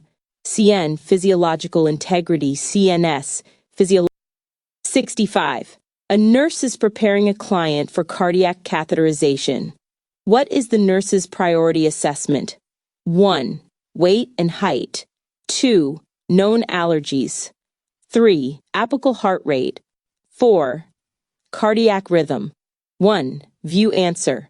65. 2. Since cardiac catheterization involves the injection of a radiopaque dye, it is most important for the nurse to determine if this client has allergies to iodine or shellfish. The other 3 parameters are also part of the assessment, but are not the priority. CN, physiological integrity, CNS, reduction of risk potential, CL, analyze. 66. What is the nurse's primary treatment goal for a client diagnosed with angina? 1. Reversal of ischemia. 2. Reversal of infarction. 3. Reduction of stress and anxiety. 4. Reduction of associated risk factors. 1. View answer. 66. 1. Reversing the ischemia is the primary goal, achieved by reducing oxygen consumption and increasing oxygen supply. An infarction is permanent and can't be reversed. Reducing the associated risk factors, including stress and anxiety, will decrease the risk for angina attacks, but will not reverse the ischemia. CN, physiological integrity, CNS, physiological adaptation, CL, apply. SEN 999, or 142.204.35.194, or September 25, 2025 3:39:48 UTC. NCLEX-RN questions and answers made incredibly easy. ISBN 978-1 4963-2549-5 or 7th edition. Lisco Dr. Susan or Lisco Susan. 67. A client is experiencing chest pain at rest. The pain is unresponsive to nitroglycerin. The client is diagnosed with unstable angina, and the nurse immediately begins intervention. Which treatment is most appropriate for this client? 1. Cardiac catheterization. 2. Echocardiogram. 3. Heart transplantation. 4. Percutaneous transluminal coronary angioplasty PTCA. 1. View answer. 67. 1. Cardiac catheterization is a diagnostic tool used to locate the blockage causing the angina. PTCA can alleviate the blockage and restore blood flow and oxygenation, but would not be done without the information provided by cardiac catheterization. An echocardiogram is a non-invasive diagnostic test used to identify various abnormalities in the heart muscle and valves. Heart transplantation involves replacing the client's heart with a donor heart and is a treatment for end-stage cardiac disease. CN, physiological integrity. CNS, physiological adaptation. CL, apply. The nurse is ambulating a client. The client experiences chest pain after ambulating 50 feet. What is the nurse's priority intervention? 1. Sit the client down. 2. Get the client back to bed. 3. Obtain an electrocardiogram ECG. 4. Administer the ordered sublingual nitroglycerin. 1. View answer. 68. 1. The priority is to decrease oxygen consumption by sitting this client down. When the client's condition is stabilized, he can be returned to bed. An ECG can be obtained after the client is sitting down, and the ordered sublingual nitroglycerin could be administered. CN, physiological integrity. CNS, basic care and comfort. CL, analyze. Print page break 4369.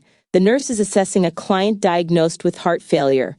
Which nursing intervention would reduce the client's risk of SEN 999 or 142.204.35.194 or September 25, 2025, 3:39:48 UTC? NCLEX RN questions and answers made incredibly easy. 978 to 1, 4,963 to 2,549 minus 5, or 7th edition, Lisco Dr. Susan or Lisco Susan. Developing cardiogenic shock. 1. Using aseptic technique. 2. Administering supplemental oxygen. 3. Applying elastic compression stockings. 4. Assessing the client for known allergies. 1. View answer. 69. 2. Cardiogenic shock is caused by reduced cardiac output and ineffective pumping of the heart. Supplemental oxygen would help manage these needs. Anaphylactic shock would result from an allergic reaction. An allergy assessment would be a focused intervention. The prevention of distributive shock involves supporting the client's cardiovascular and neurological function. Applying elastic compression stockings to help prevent blood from pooling in the legs would decrease the risk of distributive shock. Septic shock because is associated with systemic infection. The risk would be minimized by the strict implementation of aseptic technique for all invasive procedures. CN, physiological integrity. CNS, physiological adaptation. CL, analyze. 70. Which condition would place a client at greatest risk for developing cardiogenic shock? 1. Acute myocardial infarction MI. 2. Coronary artery disease. 3. Decreased hemoglobin level. 4. Hypotension. 1. View answer. 71. 15% of those who experience an acute MI will also experience cardiogenic shock secondary to the myocardial damage and decreased function. Coronary artery disease is a cause of MI. A decreased hemoglobin level is a result of bleeding. Hypotension is the result of a reduced cardiac output produced by the shock state. CN, physiological integrity. CNS, reduction of risk potential. CL, analyze. 71. 4 clients have been admitted to the cardiac intensive care unit after experiencing acute myocardial infarctions. Each client has sustained a percentage of cardiac damage. Which client is most in need of interventions to prevent the development of cardiogenic shock? 1. The client with 10% damage. 2. The client with 25% damage. 3. The client with 40% damage. 4. The client with 70% damage. 1. View answer. 71. 3. At least 40% of the heart muscle must be involved for cardiogenic shock to develop. In most circumstances, the heart can compensate for up to 25% damage. An infarction involving 70% of the heart would have likely already caused cardiogenic shock. CN, physiological integrity. CNS, physiological adaptation. CL, understand. SEN 999, or 142.204.35.194, or September 25, 2025. N 972. A client is at risk for developing cardiogenic shock. Which is a presenting symptom of this condition? 1. Decreased heart rate. 2. Decreased cardiac index. 3. Decreased blood pressure. 4. Decreased cerebral blood flow. 1. View answer. 72. 2. A client's cardiac index is calculated by dividing the cardiac output by the client's body surface area. It is used to determine if cardiac output is meeting a client's needs. Heart rate, blood pressure, and decreased cerebral blood flow are less useful in determining the risk of cardiogenic shock. CN, physiological integrity. CNS, physiological adaptation. CL, apply. Print page break 44. 73. The nurse is assessing a client who is displaying the earliest sign of cardiogenic shock. The nurse would document this assessment finding as 1. Cyanosis. 2. Decreased urine output. 3. Presence of fourth heart sounds. 4. Altered level of consciousness. 1. View answer. 73. 4. A decrease in cardiac output would initially result in decreased cerebral blood flow, resulting in restlessness, agitation, or confusion. Cyanosis, decreased urine output, and the presence of an S4 are all later signs of shock. SEN 999 or 142.204.35.194. Or September 25, 2025, 3:39:48 UTC. NCLEX-RN questions and answers made incredibly easy. 978 to 1, 4,963 to 2,549-5, or 7th edition, Lisco Dr. Susan or Lisco Susan. 74. The nurse is monitoring the arterial blood gas ABG results of a client recovering from a myocardial infarction MI. Which aspects of post-MI care are affected by ABG results? Select all that apply. 1. Fluid therapy. 2. Physical activity. 3. Oxygenation therapy. 4. Ventilator support. 5. Electrolyte therapy. 6. Anticoagulation therapy. 1. View answer. 74. 1, 3, 4, 5. Arterial blood gas levels reflect cellular metabolism and oxygenation status. The nurse should evaluate the effectiveness of therapies, monitor the client's clinical status, and determine treatment needs based on ABG results. Arterial blood gas results are not a primary source of information used to formulate physical activity or anticoagulation therapy post-MI. CN, reduction of risk potential. CNS, none. CL, analyze. 75. The nurse is planning care for a client in cardiogenic shock. What is the priority outcome for this client? 1. Correct hypoxia. 2. Prevent infarction. 3. Correct metabolic acidosis. 4. Increase myocardial oxygen supply. SEN 999 or 142.204.35.194, or September 25, 2025, 3:39:48 UTC. NCLEX-RN questions and answers made incredibly easy. 978 to 1, 4,963 to 2,549 minus 5, or 7th edition, Lisco Dr. Susan or Lisco Susan. 75. 4. A balance must be maintained between oxygen supply and demand. In a shock state, the myocardium requires more oxygen. If it can't get more oxygen, the effects of shock increase. Increasing oxygen will play a large role in correcting metabolic acidosis and hypoxia. Infarction typically causes the shock state, so prevention isn't an appropriate goal for this condition. CN. Physiological integrity. CNS. Physiological adaptation. CL. Apply. 76.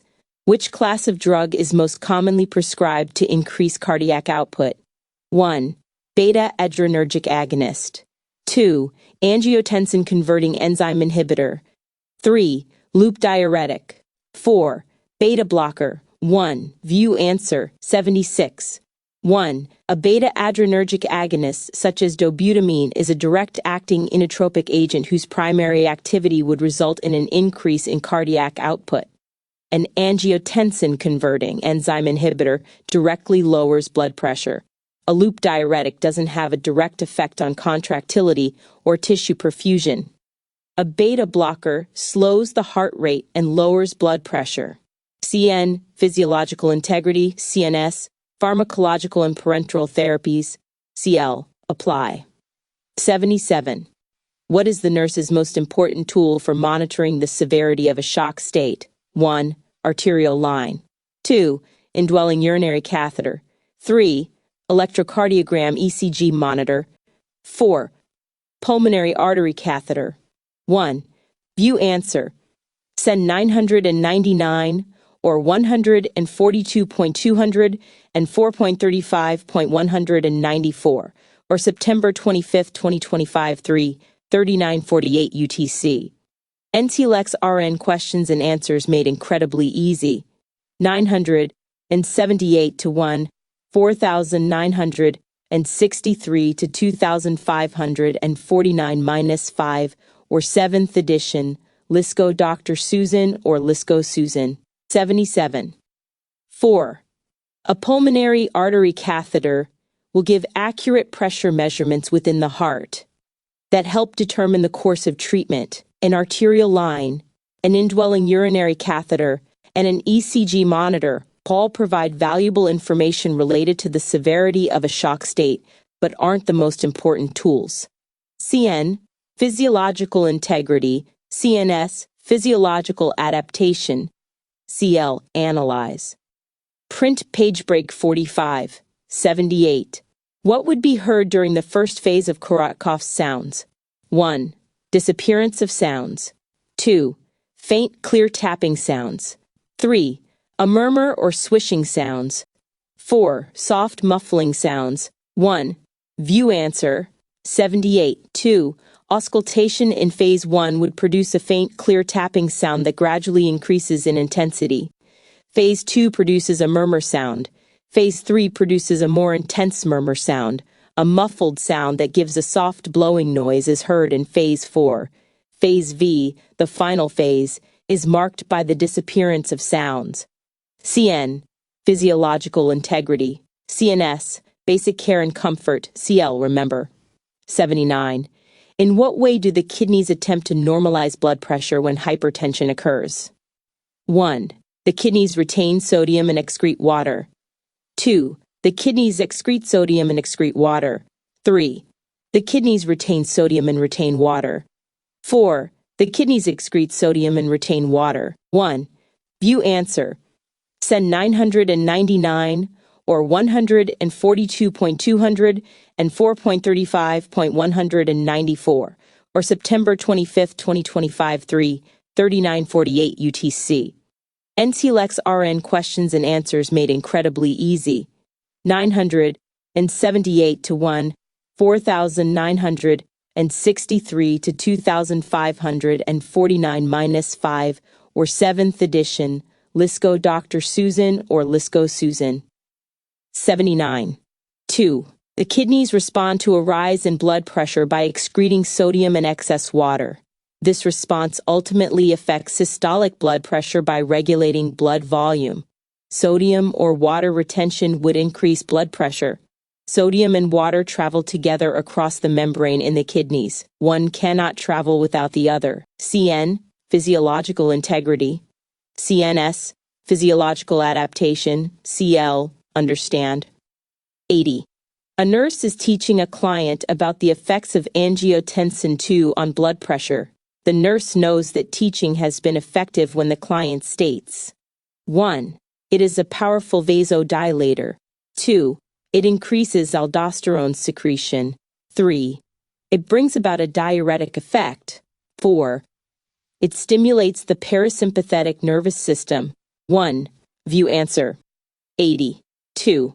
Angiotensin II is a potent vasoconstrictor that increases aldosterone secretion and causes retention of sodium and water. Both of these effects result in an increase of blood pressure. Angiotensin II stimulates the sympathetic nervous system, resulting in vasoconstriction. CN, physiological integrity. CNS, physiological adaptation. CL, understand. 81. How would the nurse best describe the characteristics of primary hypertension to a client? 1. It is uncontrollable and has a rapid onset of complications. 2. It is a rapidly progressive increase in blood pressure. 3. It is a gradual and asymptomatic increase in blood pressure. 4. It can be corrected by treating the underlying conditions. SEN 999 or 142.204.35.194 or September 25, 2025 3:39:48 UTC. NCLEX RN questions and answers made incredibly easy.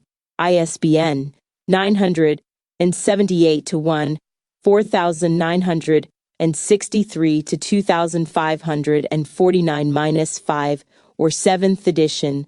Lisco Dr. Susan or Lisco Susan. 1. View answer. 81. 3. Primary hypertension is characterized by a progressive, gradual, usually asymptomatic increase in blood pressure. It is the most common type of hypertension. Malignant hypertension, also known as accelerated hypertension, is an uncontrollable, rapidly progressing form that causes a rapid onset of complications. Secondary hypertension occurs secondary to a known correctable cause. CN, physiological integrity. CNS, physiological adaptation. CL, understand. Print page break 46. 2. Prioritize the steps needed to perform an electrocardiogram (ECG). 1. Wash hands. 2. Clean the gel from the client's skin. 3. Apply conductive gel to the client's skin. 4. Disconnect the electrodes from the client. 5. Attach electrodes to the client's skin and obtain a reading. 6. Explain the importance of lying still, breathing normally, and refraining from talking during the test. 1. View answer. 82. Ordered response. 1. Wash hands. 6. Explain the importance of lying still, breathing normally, and refraining from talking during the test. 3. Apply conductive gel to the client's skin. 5. Attach electrodes to the client's skin and obtain a reading. 4. Disconnect the electrodes from the client. 2. Clean the gel from the client's skin. CN, physiological integrity. CNS, physiological adaptation. CL, apply. 83. The nurse is evaluating the following telemetry strip. What information should the nurse document regarding the strip? 1. Sinus tachycardia with a heart rate of 86 to 100. 2. Normal sinus rhythm with heart rate of about 80%. 3%. First-degree heart block with PR interval greater than 0.20 seconds. Pacemaker beat with a 1 per seconds. SEN 999 or 142.204.35.194 or September 25, 2025 3:39:48 UTC. RN-NCLEX-RN questions and answers made incredibly easy. ISBN 978 to 1 4963 to 2549-5 or 7th edition. Lisco Dr. Susan or Lisco Susan. 1. View answer. 83. 2. Characteristics of normal sinus rhythm include the presence of uniform P waves preceding each QRS complex, a heart rate between 60 and 100 BPM, and regular rhythm. This is not sinus tachycardia because the heart rate is below 100. This is not first-degree heart block because the PR interval is 0.20 seconds, which is in the normal range. This is not pacemaker beat because it has uniform P waves, not spikes. CN, physiological integrity, CNS, physiological adaptation, CL, apply. 84. Which statement best describes the action of furosemide for the treatment of hypertension? 1. It dilates peripheral blood vessels. 2. It decreases sympathetic cardioacceleration. 3. It inhibits the angiotensin-converting enzyme. 4. It inhibits reabsorption of sodium and water in the loop of Henle. 1. View answer. 84. 4.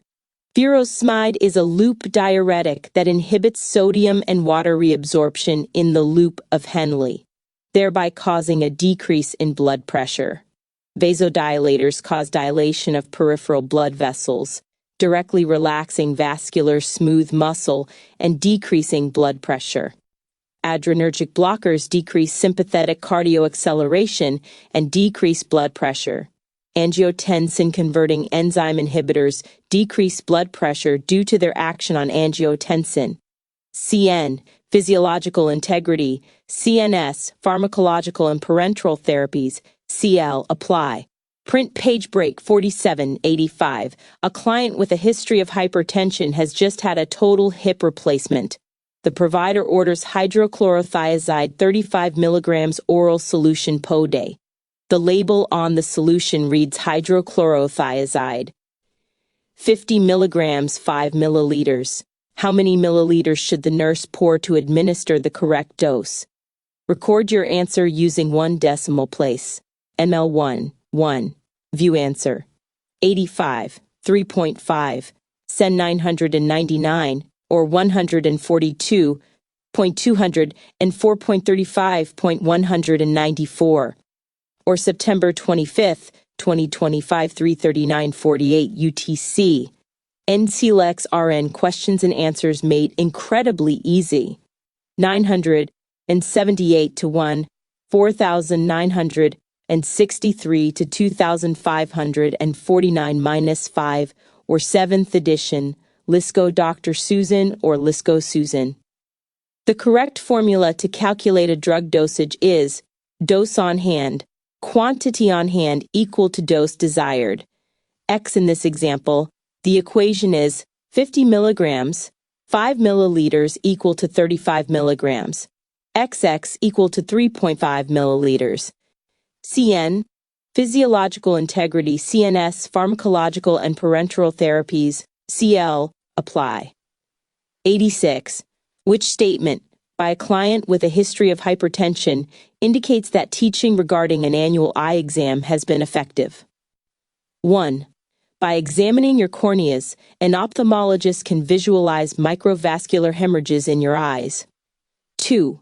By examining the fovea in your eyes, an ophthalmologist can visualize microvascular venous occlusions in your eyes. 3. By examining the retina in your eyes, an ophthalmologist can detect changes in the arteries in your eyes. 4. By examining the sclera of your eyes, an ophthalmologist can detect changes in the arteries in your eyes. 1. View answer. 86. 3. The retina is the only site in the body where arteries can be seen without invasive techniques. Changes in the retinal arteries signal similar damage to vessels elsewhere.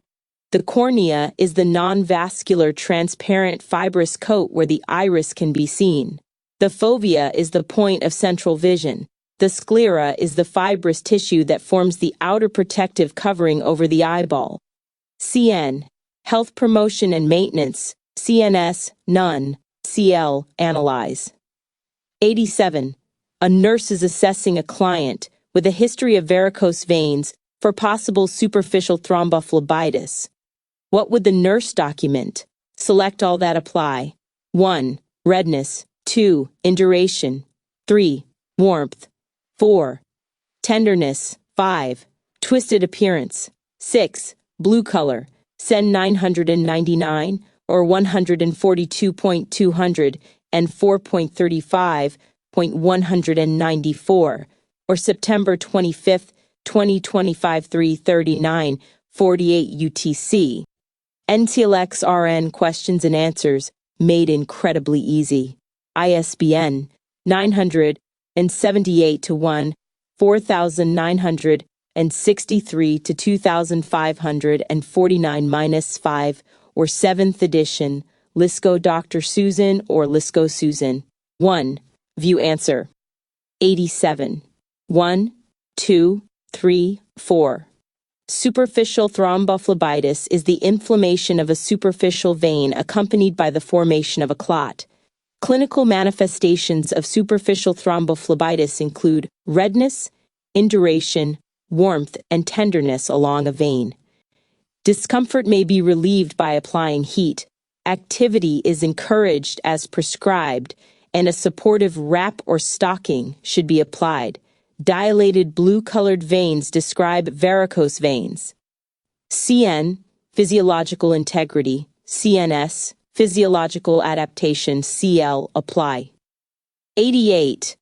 A nurse determines that a client understands the cause of primary varicose veins when the client states 1. Hypertension. 2. Pregnancy. 3. Thrombosis. 4. Trauma. 1. View answer. 88. 2. Primary varicose veins have a gradual onset and progressively worsen. In pregnancy, the expanding uterus and increased vascular volume impede blood return to the heart. The pressure places increased stress on the veins. Hypertension has no role in varicose vein formation. Thrombosis and trauma cause valvular incompetence, and so are secondary causes of varicosities. CN, health promotion and maintenance, CNS, none, CL, apply. Print page break 48, 89. Which manifestation of varicose veins would the nurse anticipate while assessing a woman in the 3rd trimester of pregnancy? Select all that apply. 1. Leg fullness. 2. Cool feet. 3. Sharp calf pain. 4. Leg ulcerations. 5. Leg fatigue. 6. Rest pain. 1. View answer. 89. 1. 5. Leg fatigue and fullness are classic signs of varicose veins, secondary to increased blood volume and edema. Sharp pain, leg ulcerations, rest pain, and cool feet are symptoms of alteration in arterial blood flow. CN, physiological integrity, CNS, physiological adaptation, CL, understand. 90. A nurse monitors a client with a tumor of the esophagus for signs of superior vena cava SVC syndrome. For which symptoms would the nurse assess this client? Select all that apply. 1. Epistaxis. 2. Periorbital edema. Send 99-1204-35125 September 2025 3:39:48 UTC. NCLEX RN questions and answers made incredibly easy. 978 to 1, 4963 to 2549-5 or 7th edition. Lisco Dr. Susan or Lisco Susan. 3. Edema in the hands. 4. Dyspnea. 5. Mental status changes. 6. Decrease in neck circumference. 1. View answer. 90. 1, 2, 3, 4, 5. SVC syndrome occurs when the SVC is compressed or obstructed by tumor growth. The manifestations result from the blockage of venous blood flow to the head, neck, and upper trunk. Early manifestations occur when the client arises after a night's sleep and include edema of the face, especially around the eyes. and tightness of the shirt or blouse collar Stokes sign due to edema. As the compression worsens, edema in the hands and arms, dyspnea, erythema of the upper body, and epistaxis occur. Late manifestations include hemorrhage, cyanosis, mental status changes, decreased cardiac output, and hypotension. CN, physiological integrity, CNS, physiological adaptation, CL, apply. 91. Which condition is caused by increased hydrostatic pressure and chronic venous stasis? 1. Venous occlusion. 2. Cool extremities. 3. Nocturnal calf muscle cramps. 4. Diminished blood supply to the feet. 1. View answer. 91. 3. Calf muscle cramps result from increased pressure and venous stasis secondary to varicose veins. An occlusion is a blockage of blood flow. Cool extremities and diminished blood supply to the feet are symptoms of arterial blood flow changes. CN, health promotion and maintenance, CNS, none. CL, understand. 92. The nurse is providing discharge instructions to a client with varicose veins. The nurse determines the need for further teaching when the client states, 1. Exercise will make me feel better. 2. I have to elevate my legs.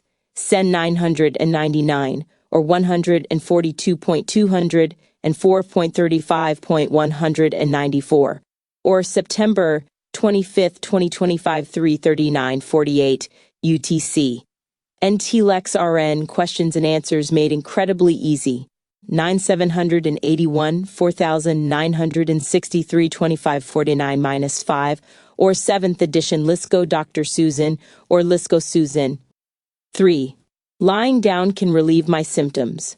4. Wearing tight clothing will not affect me. 1. View answer. 92. 4. Tight clothing, especially below the waist, will increase vascular volume and impedes blood return to the heart. Exercise, leg elevations, and lying down usually relieve symptoms of varicose veins. CN, health promotion and maintenance, CNS, NCL, print page break 49. A client's DVT. Which diagnostic studies should the nurse anticipate to verify this suspicion? Select all that apply. 1. Platelet count. 2. D-dimer blood test. 3. Electrocardiography. 4. Venous duplex scanning. 5. Magnetic resonance imaging MRI. 6. International normalized ratio ENR. 1. View answer. 93. 2. 4. Deep vein thrombosis is a disorder involving a thrombus in one of the deep veins of the body, most commonly the iliac or femoral veins. Venous duplex scanning is the primary diagnostic test for DVT because it allows visualization of the vein. The D-dimer blood test is also used in evaluation of DVT. The D-dimer is a product of fibrin degradation and is indicative of fibrinolysis, which occurs with thrombosis. A platelet count will not provide information related to the presence of DVT. An INR is a blood test used to evaluate the effectiveness of warfarin therapy. Electrocardiography evaluates the electrical activity of the heart. An MRI may be used for a variety of reasons, such as to detect the presence of a tumor. It will not diagnose DVT. CN, physiological integrity. CNS, physiological adaptation. CL, analyze. 94. Which signs and symptoms associated with incompetent valves would the nurse anticipate in a client with secondary varicose veins? 1. Pallor and severe pain. 2. Severe pain and edema. 3. Edema and pigmentation. 4. Absent hair growth and pigmentation. 1. View answer. 94. 3. Secondary varicose veins result from an obstruction of the deep veins. Incompetent valves lead to impaired blood flow, and edema and pigmentation result from venous stasis. Severe pain, pallor, and absent hair growth are symptoms of an altered arterial blood flow. CN, physiological integrity. CNS, physiological adaptation. CL, apply. 95. Which intervention should the nurse include in teaching a client about post-venous ablation care for varicose veins? SEN 999 or 142.204.35, 194, or September 25, 2025, 3:39:48 UTC. NCLEX-RN questions and answers made incredibly easy. ISBN 9781 4963 2549-5 or 7th edition Lisco Dr. Susan or Lisco Susan. 2. Keep the foot of the bed in a neutral position. 3. Wear elastic compression stockings for 2 weeks. 4. Apply moisturizing skin lotion to the extremities twice daily. 1. View answer. 95. 3. Nursing care post-venous ablation includes the continuous application of elastic compression stockings continuously for 2 weeks. Ambulation is encouraged as soon as anesthetic wears off and progresses according to individual protocols. The foot of the bed should be elevated. Skin lotion should be avoided until incisions are completely healed. CN. Physiological integrity, CNS. Reduction of risk potential, CL, apply.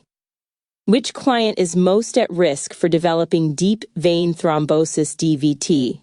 1. A 62-year-old female recovering from a total hip replacement. 2. A 35-year-old female 2 days postpartum. 3. A 33-year-old male runner with Achilles tendinitis. 4. An ambulatory 70-year-old male who is recovering from pneumonia. 1. View answer. 96. 1. DVT is most common in immobilized clients who have had surgical procedures such as total hip replacement. Pregnancy can cause varicose veins, which can lead to venous stasis, but it isn't a primary cause of DVT. Clients who are recovering from an injury or pneumonia may have decreased mobility, but these clients don't have the highest risk of developing DVT. CN. Physiological integrity, CNS, physiological adaptation, CL, analyze. Print page break 50. 97. A client admitted for lower extremity deep vein thrombosis, DVT, is experiencing dyspnea, chest pain, and diminished breath sounds. The nurse suspects that this client may be developing 1. Hemothorax, 2. Pneumothorax, 3. Pulmonary embolism, SEN 999, or 142.200 and 4.35.194, or September 25, 2025, 3:39:48 UTC. NCLEX-RN questions and answers made incredibly easy. ISBN 9781 4963 2549-5 or 7th edition Lisco Dr. Susan or Lisco Susan. 4. Pulmonary hypertension. 1. View answer. 97. 3. A pulmonary embolism is a blood clot that forms in a vein, travels to the lungs, and lodges in the pulmonary vasculature. A hemothorax refers to blood in the pleural space. A pneumothorax is caused by an opening in the pleura. Pulmonary hypertension is an increase in pulmonary artery pressure, which increases the workload of the right ventricle. CN. Physiological integrity, CNS. Physiological adaptation, CL, apply. What term refers to the condition in which blood coagulates faster than normal, causing thrombin and other clotting factors to multiply? 1. Embolus. 2. Hypercoagulability. 3. Venous stasis. 4. Venous wall injury. 1. View answer. 98. 2. Hypercoagulability is the condition of blood coagulating faster than normal, causing thrombin and other clotting factors to multiply. This condition, along with venous stasis and venous wall injury, accounts for the formation of deep vein thrombosis. An embolus is a blood clot or fatty globule that forms in one area and travels through the bloodstream to another area. CN, physiological integrity, CNS, physiological adaptation, CL, remember. 99. A client is admitted with deep vein thrombosis, DVT. Which intervention would be most appropriate for pain relief? 1. Application of heat. 2. Bed rest. 3. Exercise. 4. Leg elevation. 1. View answer. 99. 4. Leg elevation alleviates the pressure caused by thrombosis and occlusion by easing venous return. The application of heat would dilate the vessels and cause blood to pool in the area of the thrombus, further increasing the risk of thrombus formation. Bed rest adds to venous stasis by increasing the risk of thrombosis formation. When DVT is diagnosed, exercise isn't recommended until the clot has dissolved. CN, physiological integrity. CNS, basic care and comfort. CL, apply. SEN 999. ISBN 97,814,963 to 2,500 and 49-57 Lisco. Dr. Susan likes Sue. Question is asking you to characterize the type of pain experienced during deep vein thrombosis. 100%. What assessment finding by the nurse would suggest that the client may have developed a deep vein thrombosis in the leg? 1. Coolness of the extremity. 2. Calf tenderness. 3. Appearance of a swollen vein. 4. Decrease in calf size. View answer. 100. 2. Clinical manifestations of obstruction of the deep veins include edema and swelling of the extremity because of the outflow of venous blood is inhibited. The extremity may feel warmer than the unaffected extremity, and the superficial veins may appear more prominent. Tenderness is produced by inflammation of the vein wall and can be detected by gently palpating the extremity. A swollen vein is a sign of superficial thrombophlebitis. CN, physiological integrity. CNS, physiological adaptation. CL, apply. Print page break 51, 101. The nurse is assessing a client with deep vein thrombosis DVT. Which sign would be most supportive of this? 500,999,142.204,194.25 September 2025 339:48 UTC. 9. Diagnosis. 1. Dyskinesia. 2. Aversion. 3. Positive Babinski's reflex. 4. Pain on walking. 1. View answer. 101. 4. Pain that occurs when walking is characteristic of DVT. Dyskinesia is the inability to perform voluntary movement. Aversion is the outward movement of the transverse tarsal joint. A positive Babinski's reflex is an extensor plantar response. CN, physiological adaptation. CNS, N1, CL, apply. 102. A nurse is teaching a client about intermittent claudication. How would the nurse best describe this condition? 1. It is caused by inadequate systemic blood supply. 2. Leg position is the primary cause. 3. A history of past leg trauma causes intermittent claudication. 4. Inadequate muscle oxygenation is the cause of intermittent claudication. 1. View answer. 102. 4. When a muscle is deprived of oxygen, it produces pain, much like that of angina. Inadequate systemic blood supply would cause necrosis, but the problem is actual oxygenation to the leg muscle. Leg position either alleviates or aggravates the condition. Leg trauma is not associated with this condition. CN, physiological integrity. CNS, physiological adaptation. CL, apply. 103.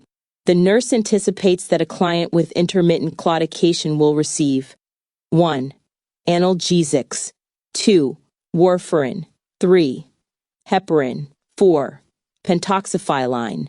1. View answer. 103. 4.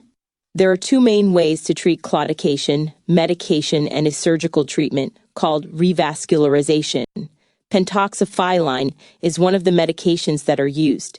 It decreases blood viscosity, increases red blood cell flexibility, and improves flow through small vessels. By improving the client's circulation, oxygenated blood flow is increased. When arterial pain becomes severe, intermittent claudication progresses to rest pain. Analgesics would be prescribed rest pain relief. Warfarin and heparin are anticoagulants. CN, physiological integrity. CNS, pharmacological and parenteral therapies. CL, analyze. SEN 999, or 142.200 and 4.35.194, or September 25, 2025, 3:39:48 UTC. NCLEX RN questions and answers made incredibly easy. Edition ISBN 97,814,960 3-2549-57 Lisco, Dr. Susan Liu. 104. Which oral medication would the nurse anticipate being prescribed to prevent further thrombus formation? 1. Warfarin. 2. Heparin. 3. Furosemide. 4. Metoprolol. View answer. 104. 1. Warfarin prevents vitamin K from synthesizing certain clotting factors. This oral anticoagulant can be given long-term. Heparin is a parenteral anticoagulant that interferes with coagulation by readily combining with antithrombin. It cannot be administered orally. Neither furosemide nor metoprolol affects anticoagulation. CN, physiological integrity. CNS, pharmacological and parenteral therapies. CL, apply. This question requires you to know how specific drugs are administered. 99,942,204.35 100 and 425 September 253 3048 lists. NCLEX RN questions and answers made incredibly easy. ISBN 978-1 4963 to 2549-5 or 7th edition. Lisco Dr. Susan or Lisco Susan. 105. A client is experiencing acute pulmonary edema. How should the nurse position this client for maximum ventilation? 1. Lying flat in bed. 2. Left side lying. 3. High Fowler's position. 4. Semi-Fowler's position. 1. View answer. 105. 3. High Fowler's position would maximize ventilation and facilitate breathing by reducing venous return. Lying flat and side-lying positions would worsen the breathing and increase the workload of the heart. Semi-Fowler's position will not reduce the workload of the heart, as well as High Fowler's position. CN, physiological adaptation. CNS, basic care and comfort. CL, apply. Print page break 52, 106. Which blood gas abnormality is initially suggestive of pulmonary edema? 1. Anoxia. 2. Hypercapnia. 3. Hyperoxygenation. 4. Hypocapnia. 1. View answer. 106. 4. In an attempt to compensate for the increased work of breathing due to hyperventilation, CO2 decreases, causing hypocapnia. If the condition persists, CO2 retention occurs and hypercapnia results. Although oxygenation is relatively low, the client isn't anoxic. Hyperoxygenation would result if the client was given oxygen in excess. This client would have a low oxygenation level secondary to fluid buildup. CN, physiological integrity. CNS, physiological adaptation. CL, apply. 107. A nurse is caring for a client with 6 sinus syndrome who is awaiting permanent pacemaker placement. Which assessment finding would indicate that this client is experiencing an acute drop in cardiac output and requires immediate pacemaker placement? 1. Decreased blood pressure. 2. Alteration in level of consciousness, lock. 4. Sustained tachycardia. 1. View answer. 107. 1. A decrease in blood pressure would indicate an acute decrease in cardiac output that requires immediate pacemaker placement.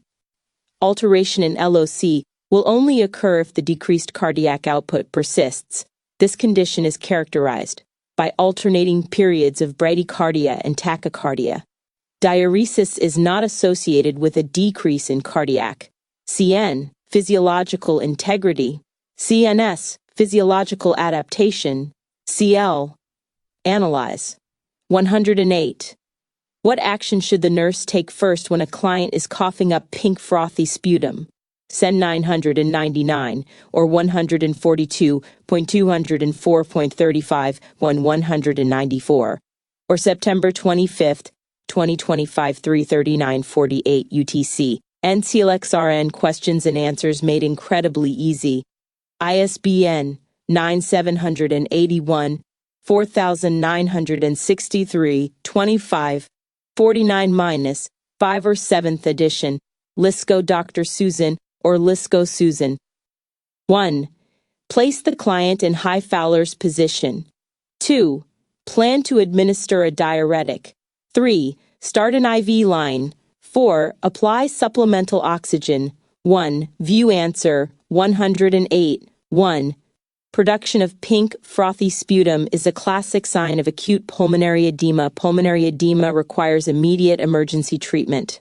The priority action is to place the client placed in high Fowler's position to facilitate air exchange and improve oxygenation. After positioning the client, application of supplemental oxygen, IV access, and drug therapy can be done. The goal of treatment is to reduce the amount of fluid in the lungs, improve gas exchange and heart function, and, if possible, correct the underlying disease. Because this client is at high risk for decompensation, the nurse should call for help without leaving the room. CN, physiological integrity. CNS, physiological adaptation.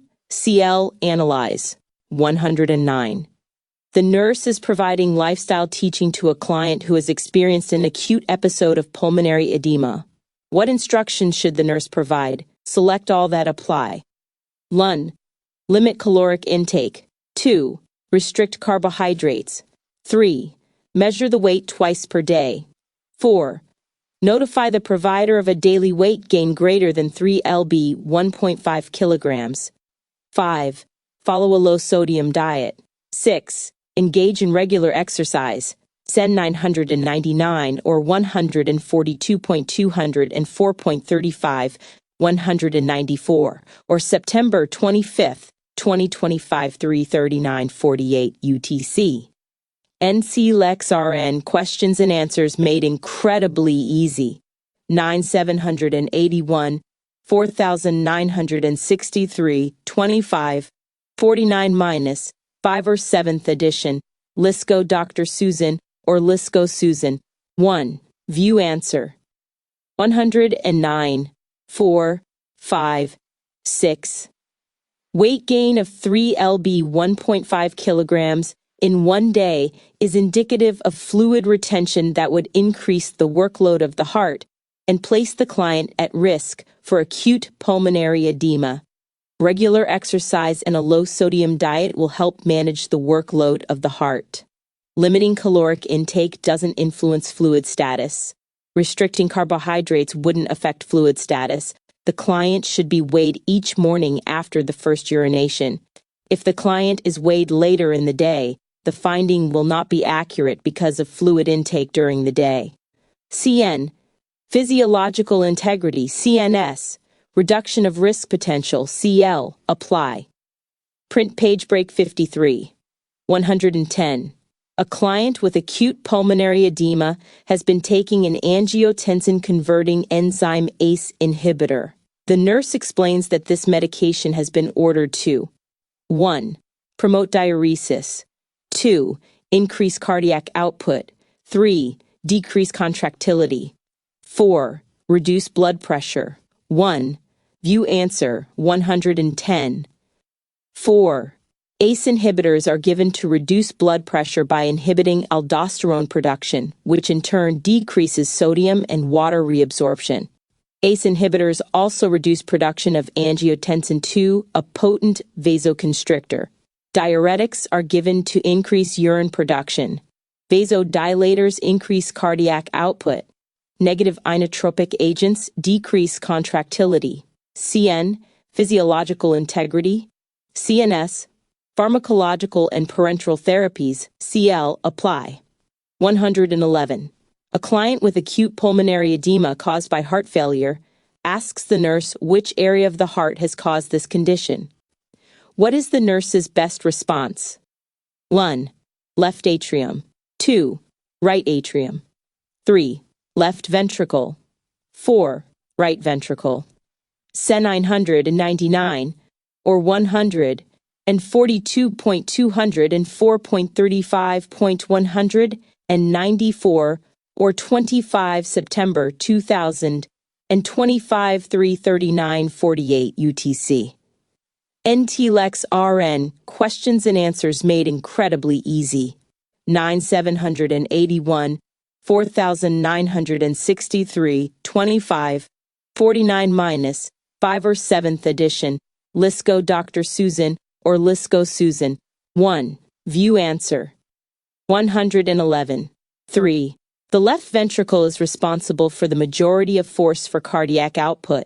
If the left ventricle is damaged, the output decreases and fluid accumulates in the interstitial and alveolar spaces, causing pulmonary edema.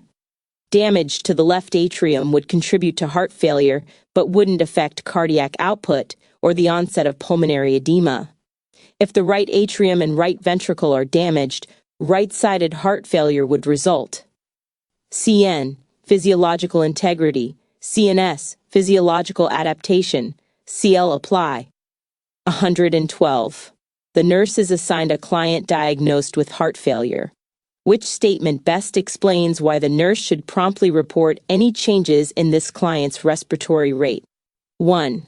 Pulmonary edema, a life-threatening condition, can develop in minutes. 2. Severe acute respiratory syndrome SARS is a complication of heart failure. 3. Pneumonia is a consequence of inadequate ventilation with heart failure. 4. Pneumothorax, a life-threatening condition, can develop in minutes. 1. View answer. 112. 1. Pulmonary edema can develop in minutes, secondary to a sudden fluid shift from the pulmonary vasculature to the lung interstitial alveoli. SARS and pneumonia are caused by infections. Pneumothorax is a collection of air or gas in the pleural space that causes a lung to collapse. CN, management of care. CNS, reduction of risk potential. CL, apply. 113. The nurse evaluates previous teaching by asking the student nurse which term is used to describe the amount of stretch on the myocardium at the end of diastole. What is the student's most accurate response? 1. Afterload. 2. Cardiac index. 3. Cardiac output. 4. Preload. 1. View answer. 113.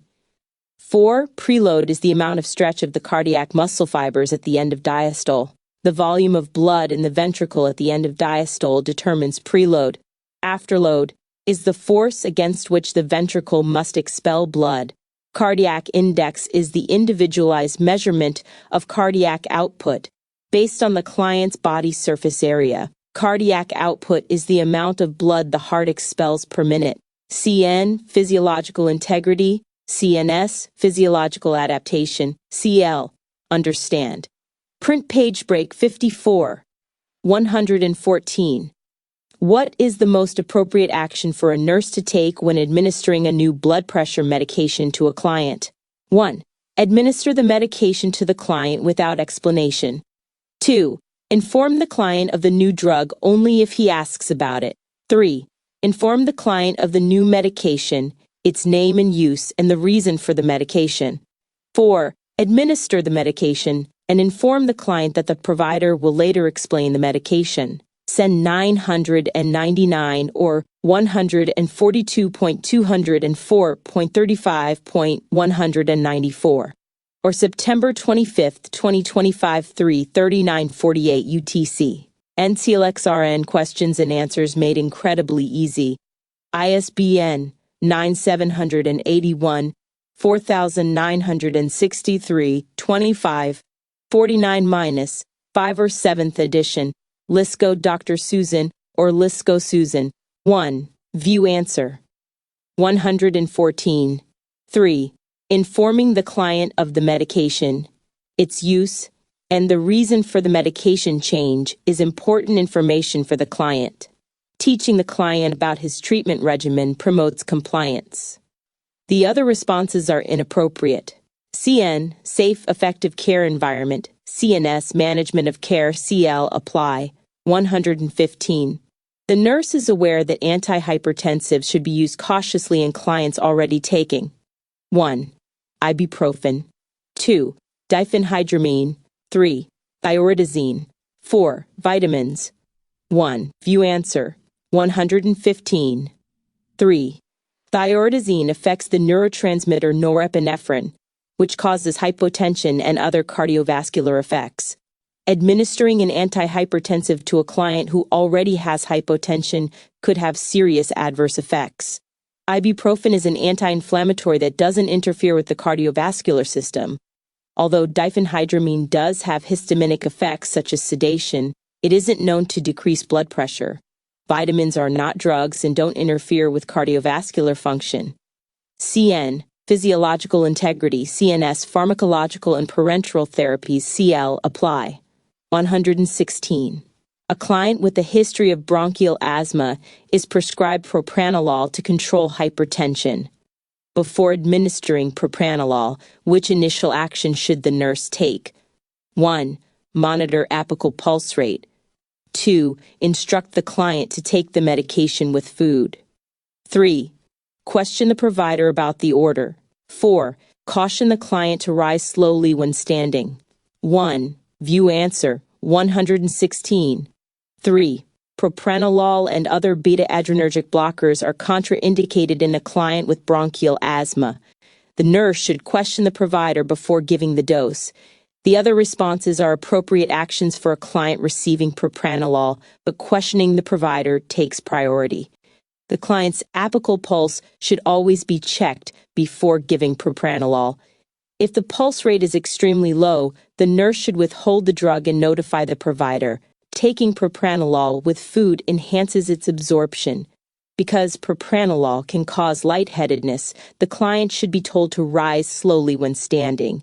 SEN 999 or 142.204.35 194 or September 25, 2025 3:39:48 UTC. NCLEX-RN questions and answers made incredibly easy. ISBN 9781 4963 25 49-5 or 7th edition. Lisco Dr. Susan or Lisco Susan. CN, physiological integrity. 117. 1 hour after IV furosemide has been administered to a client with heart failure, a short burst of ventricular tachycardia appears on the cardiac monitor. Which electrolyte imbalance should the nurse suspect? 1. Hypocalcemia. 2. Hypermagnesemia. 3. Hypokalemia. 4. Hypernatremia. 1. View answer. 117. 3. Furosemide is a potassium-depleting diuretic that can cause hypokalemia. In turn, hypokalemia increases myocardial excitability, leading to ventricular tachycardia. Hypocalcemia, which slows conduction through the atrioventricular junction, can cause such bradyarrhythmias as atrioventricular block. Hypermagnesemia may lead to bradycardia, not tachycardia. Hypernatremia may cause sinus tachycardia as a result of water loss. CN, physiological integrity.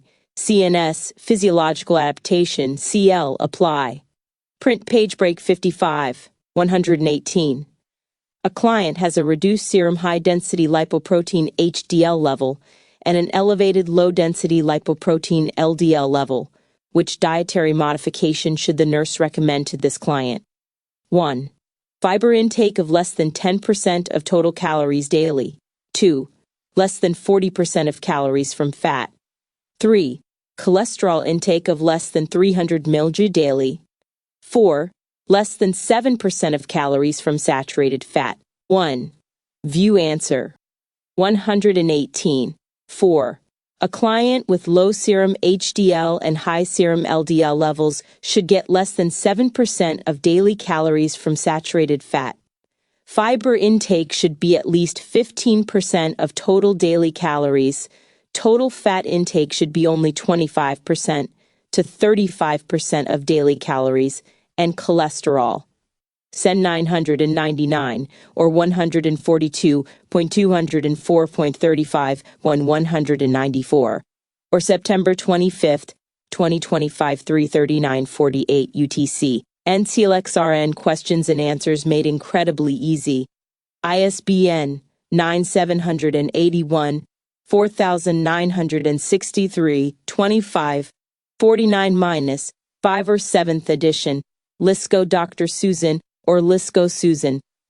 Intake should be less than 200 milligrams daily. CN, physiological integrity. CNS, reduction of risk potential. CL, apply. 119. A paradoxical pulse occurs in a client who had coronary artery bypass graft (KBG) surgery 2 days ago. Which surgical complication would the nurse suspect? 1. Left-sided heart failure. 2. Aortic regurgitation. 3. Complete heart block. 4. Pericardial tamponade. 1. View answer. A paradoxical pulse can indicate pericardial tamponade, a complication of KBG surgery. Left-sided heart failure can cause pulsus alternans. Aortic regurgitation may cause bisphereous pulse. Complete heart block may cause a bounding pulse.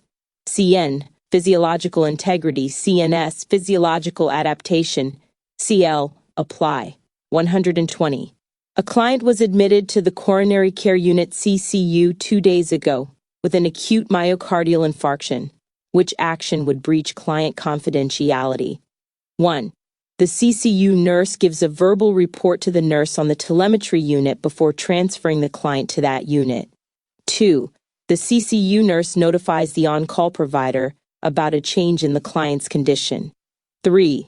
The emergency department ED nurse calls up the latest electrocardiogram results to check the client's progress. 4. At the client's request, the CCU nurse updates the client's wife on his condition. 1. View answer. 120. 3. The ED nurse is no longer directly involved with the client's care and has no legal right to information about his present condition.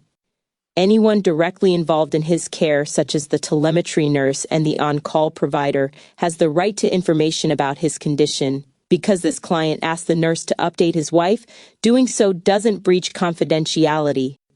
CN, safe, effective care environment. CNS, management of care. CL, apply. 121.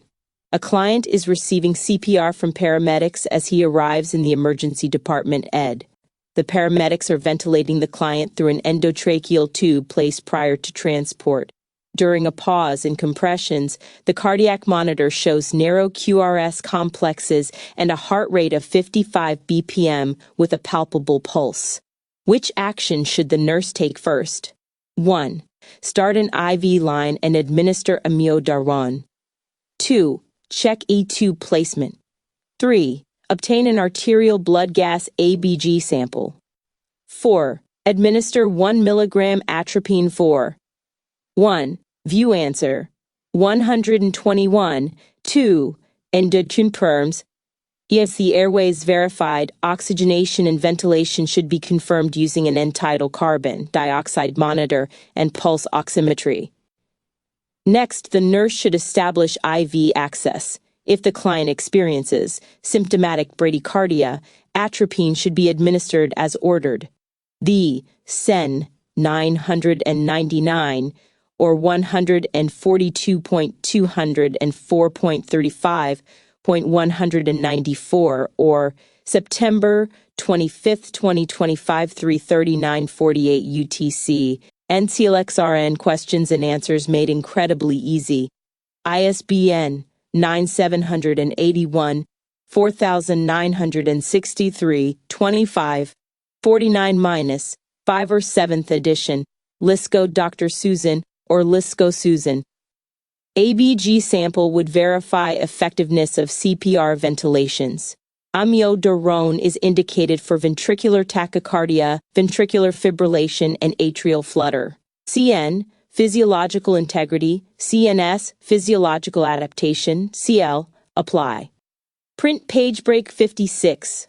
122. After unsuccessful CPR efforts, the nurse must prepare an Islamic client for the morgue. Which nursing action should the nurse take? 1. Asking the client's family if they want to perform the ritualistic washing. 2. Doing nothing, the burial society will perform a ritual cleansing. 3. Doing nothing, only the family and close friends may touch the body. 4. Providing routine post-mortem care. 1. View answer. 122. 1. Physical care at death for a person of the Islamic faith consists of ritualistic washing by the family with the client's body positioned toward Mecca. This action would be a family choice. The burial society may perform ritual cleansing for clients of the Jewish faith. Hindu clients believe that only family and close friends should touch the body. Routine post-mortem care is appropriate for Christian clients. CN, Basic Care and Comfort, CNS, N1CL apply. 123. A client has Prinzmetal's angina. Which type of medication should the nurse anticipate to reduce the risk of coronary artery spasms? 1. Beta-adrenergic blocker. 2. Angiotensin-converting enzyme ACE inhibitor. 3. Inotropic vasodilator. 4. Calcium channel blocker. 1. View answer. SEN 999 or 142.204.35.194 or September 25, 2025, 3:39:48 UTC. NCLEX RN questions and answers made incredibly easy. ISBN 97,814,963 to 2,549-57 Lisco, Dr. Susan Lisco, Susan edition. 123. 4. A calcium channel blocker such as diltiazem is indicated for the management of Prinzmetal's angina.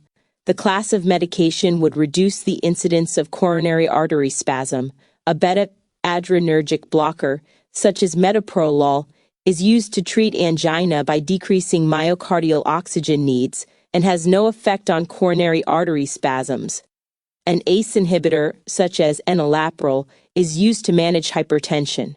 An inotropic vasodilator, such as milrinone, is indicated for short-term IV therapy in heart failure. CN, physiological integrity, CNS, pharmacological and parenteral therapies, CL apply. 124. A client with heart failure is receiving furosemide 40 mg for. The provider orders 40 meters EQ of potassium chloride in 100 milliliters of dextrose 5% in water to infuse over 4 hours. The client's most recent serum potassium level is 3 meters EQ. L.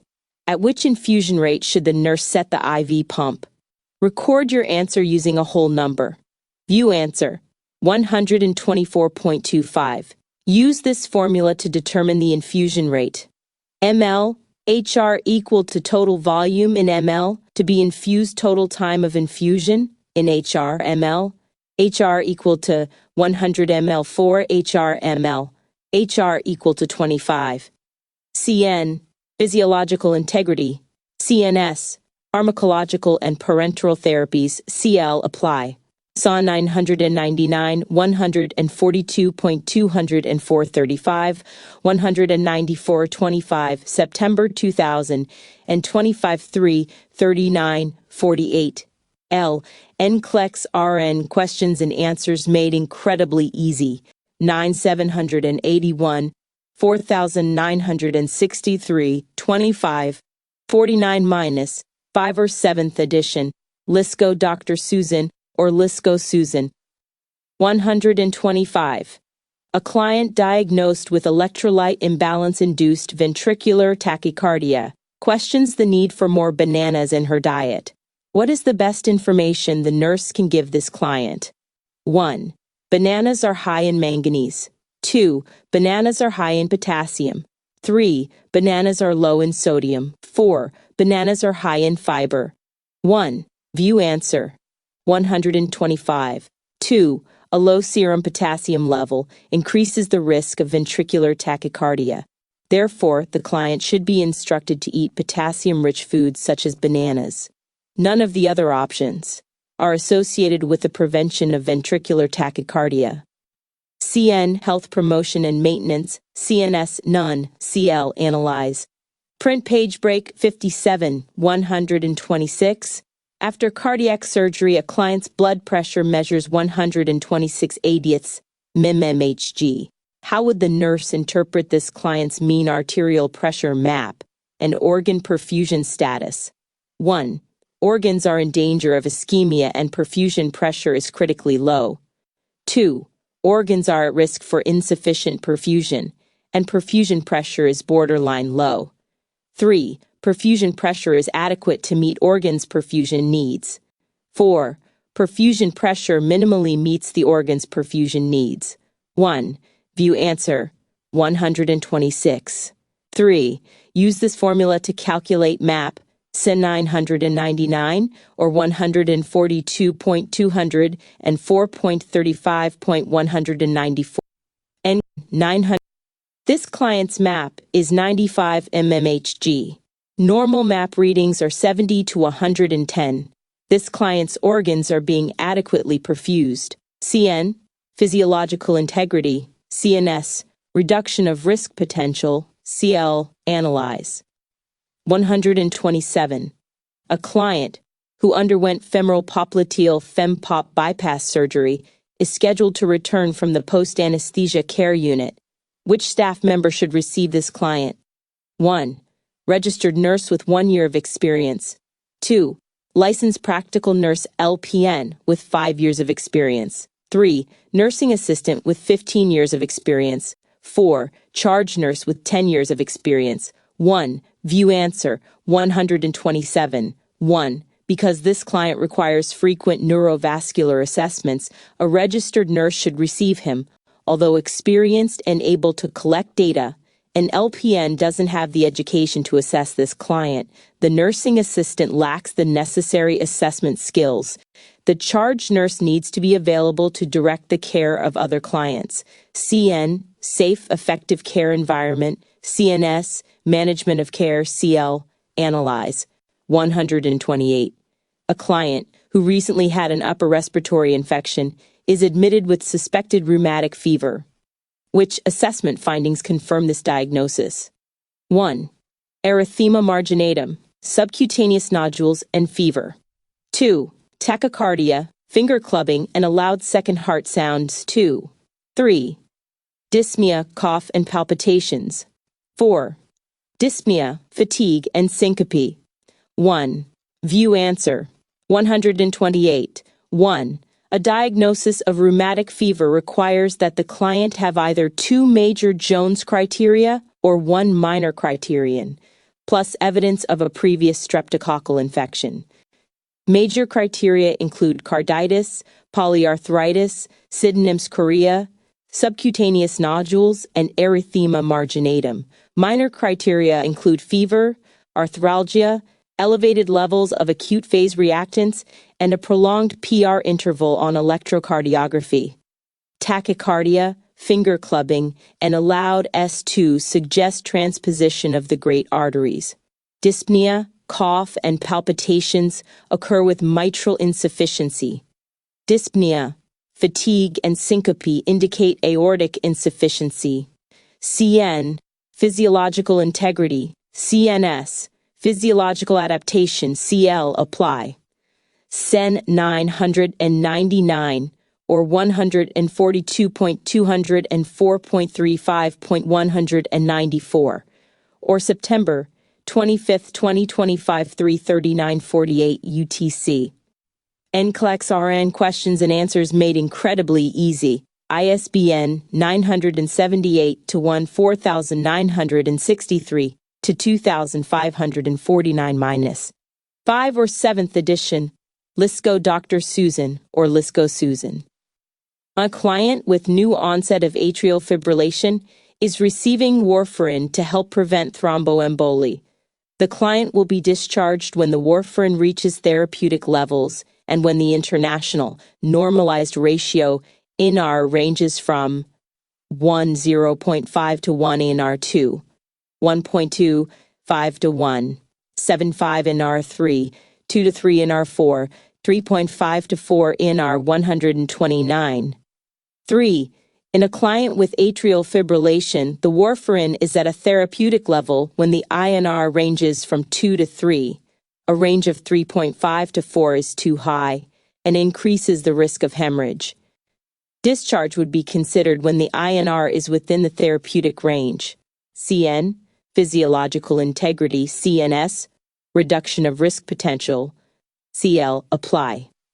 Print page break 58, 130. A client comes to the emergency department stating, "My heart suddenly began to race. Cardiac monitoring identifies regular atrial and ventricular rhythm, a heart rate of 210 BPM, with the P wave hidden in the T wave." Which arrhythmia does the nurse identify from these characteristics? 1. Atrial flutter. 2. Atrial fibrillation. 3. Sinus tachycardia. 4. Supraventricular tachycardia. 1. View answer.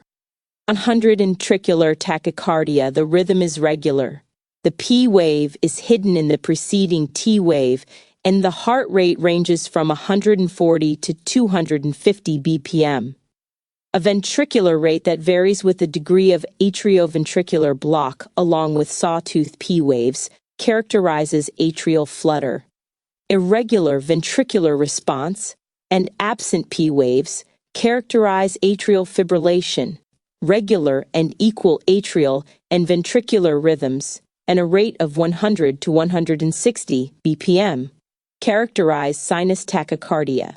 CN, physiological integrity. CNS, physiological adaptation. CL, apply. SEN 999 or 142.204.35.194. Or September 25, 2025, 3:39:48 UTC. NCLEX RN questions and answers made incredibly easy. 978 to 4,963 to 2,549 minus. 5 or 7th edition. Lisco Dr. Susan or Lisco Susan. 1. Eat foods high in potassium. 2. Take daily potassium supplements. 3. Discontinue sodium restrictions. 4. Avoid salt substitutes. 1. View answer. 131. 4. Because spironolactone is a potassium-sparing diuretic, the client should avoid salt substitutes because of their high potassium content. The client should also avoid potassium-rich foods and potassium supplements. To reduce fluid volume overload, sodium restriction should continue. CN, physiological integrity. CNS, pharmacological and parenteral therapies. CL, apply. 132. A client develops cardiac tamponade as a result of a motor vehicle collision. The provider performs a pericardiocentesis, which assessment finding would indicate that this procedure has achieved the expected outcome. 1. Neck vein distension. 2. Pulsus paradoxus. 3. Increased blood pressure. 4. Muffled heart sounds. 1. View answer. 132. 3. Cardiac tamponade is associated with decreased cardiac output, which in turn reduces blood pressure. By removing a small amount of blood from the pericardium, pericardiocentesis will increase blood pressure. Neck vein distension, pulsus paradoxus, and muffled heart sounds indicate persistent cardiac tamponade, and that pericardiocentesis hasn't been effective. CN, physiological integrity. CNS, physiological adaptation. CL, apply. 133. A client, admitted with angina, reports severe chest pain and suddenly appears to lose consciousness and pulse. After calling for help and establishing unresponsiveness, which action should the nurse take next? SEN 999 or 142.204.35.194. Or September 25, 2025, 3:39:48 UTC. NCLEX RN questions and answers made incredibly easy. 4,978 to 4,963 to 2,549 minus 5 or 7th edition, Lisco Dr. Susan or Lisco Susan. Deliver chest compressions. 2. Open the client's airway. 3. Check for breathing. 4. Check for signs of circulation. 1. View answer. 133. 1. Compressions, airway, breathing guidelines state, immediately after calling out for help and establishing unresponsiveness, the nurse should deliver chest compressions at a depth of at least 2 inches and at a rate of 100 compressions min. After delivering 30 compressions, the nurse should open the airway by tilting the client's forehead back and lifting the chin. The nose should be pinched shut with forefinger and thumb. A normal depth breath should be delivered over a 1-second period of time, being sure the client's chest rises with each breath. After delivering 2 breaths, chest compressions should be continued. The nurse should deliver cycles of 30 compressions followed by 2 breaths until help arrives to supple the breaths and/or delivery an automatic external defibrillator. CN, physiological integrity, CNS, physiological adaptation, CL, apply. Print page break 59. 134. A client is admitted with an acute inferior wall myocardial infarction MI. During the admission interview, the client states that he stopped taking his metoprolol 5 days ago because he was feeling better. For which complication should the nurse monitor this client? 1. Anxiety. 2. Ineffective myocardial tissue perfusion. 3. Sudden acute pain. 4. Hypertension. 1. View answer. 134. 2. Myocardial infarction results from prolonged myocardial ischemia caused by reduced blood flow through the coronary arteries. The priority for this client is to monitor for signs of ineffective myocardial tissue perfusion, while monitoring for anxiety, sudden and acute pain, as well as hypertension may be appropriate. Such interventions are not the priority. CN, physiological integrity, adaptation. CNS, management of care, CL, analyze. 135.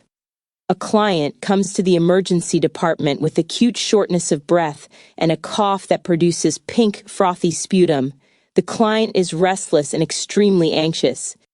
Admission assessment reveals crackles and wheezes, a blood pressure of 82 1/45 mmHg, a heart rate of 120 bpm, and a respiratory rate of 38 breaths min.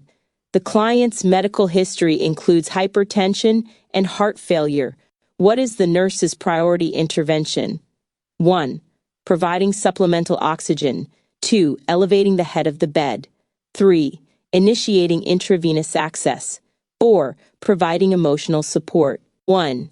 View answer. 135. 2. The most important intervention would be to facilitate air exchange. The priority action would be to elevate the head of the bed. Application of supplemental oxygen would be the next action. IV access and emotional support would follow. CEN 909 and 900 CN 136. The nurse is monitoring a client who is 6 hours post-embolectomy for an acute arterial occlusion of the left leg. When a Doppler ultrasound fails to detect a pedal pulse, the nurse notifies the surgeon who requests that the client be prepared for immediate surgery. The client refuses to consider additional surgery. What is the nurse's initial intervention? 1. Reinforce the risks of not having the surgery. 2. Notify the provider immediately. 3. Notify the nursing supervisor. 4. Record the client's refusal in the nurse's notes. 1. View answer. 136. 2. The nurse should notify the healthcare provider. The healthcare provider is responsible for providing information regarding the procedure, risks, benefits, and expected outcomes. After notifying the provider, the nurse should document the situation and client response in the client's record. CN, safe, effective. The nurse is assigned to care for 4 clients. Which client should the nurse assess first? 1. A client admitted 2 days ago with heart failure. blood pressure of 126/76 mmHg, and a respiratory rate of 22 breaths. 2. A client with end-stage right-sided heart failure with blood pressure of 78/50 mmHg who is on hospice care. 3. A client admitted 1 day ago with thrombophlebitis who is receiving IV heparin. 4. A client admitted 1 hour ago with new-onset atrial fibrillation who is receiving IV diltiazem. 1. View answer, 137. 4. The client with atrial fibrillation has the greatest potential to become unstable and is on IV medication that requires close. SEN 990. ISBN monitoring. After assessing this client, the nurse should assess the client with thrombophlebitis who is receiving a heparin infusion and then the client admitted 2 days ago with heart failure. The client with end-stage right-sided heart failure who is identified as a hospice client is of lowest priority. CN, safe, effective care. In answering this question, time is of the essence. Print page break 60, 138. A 23-year-old client admitted in hypovolemic shock, which outcome suggests to the nurse that fluid resuscitation has been effective. 1. Urine output of 15 milliliters, HR. 2. Urine output off 20 ml, HR. 3. Urine output of 30 milliliters, HR. View answer. 4. In an adult, urine output below 30 milliliters, HR would indicate inadequate blood flow to the kidneys. Urine output of 30 ml, HR or greater, reflects adequate fluid resuscitation. CN 139. A client is being monitored via telemetry using a 3-lead system, which illustration shows correct electrode placement to monitor modified chest lead 1, MCL1. SEN 9. NC 906. View answer, 139. 4. Illustration 4 shows the correct electrode placement for MCL1. Illustration 1 shows the correct placement to monitor lead 3. Illustration 2 shows the correct placement to monitor MCL6. Illustration 3 shows the correct placement to monitor lead 2nd CN. Physiological integrity. Print page break 61. An elderly client has a history of aortic stenosis.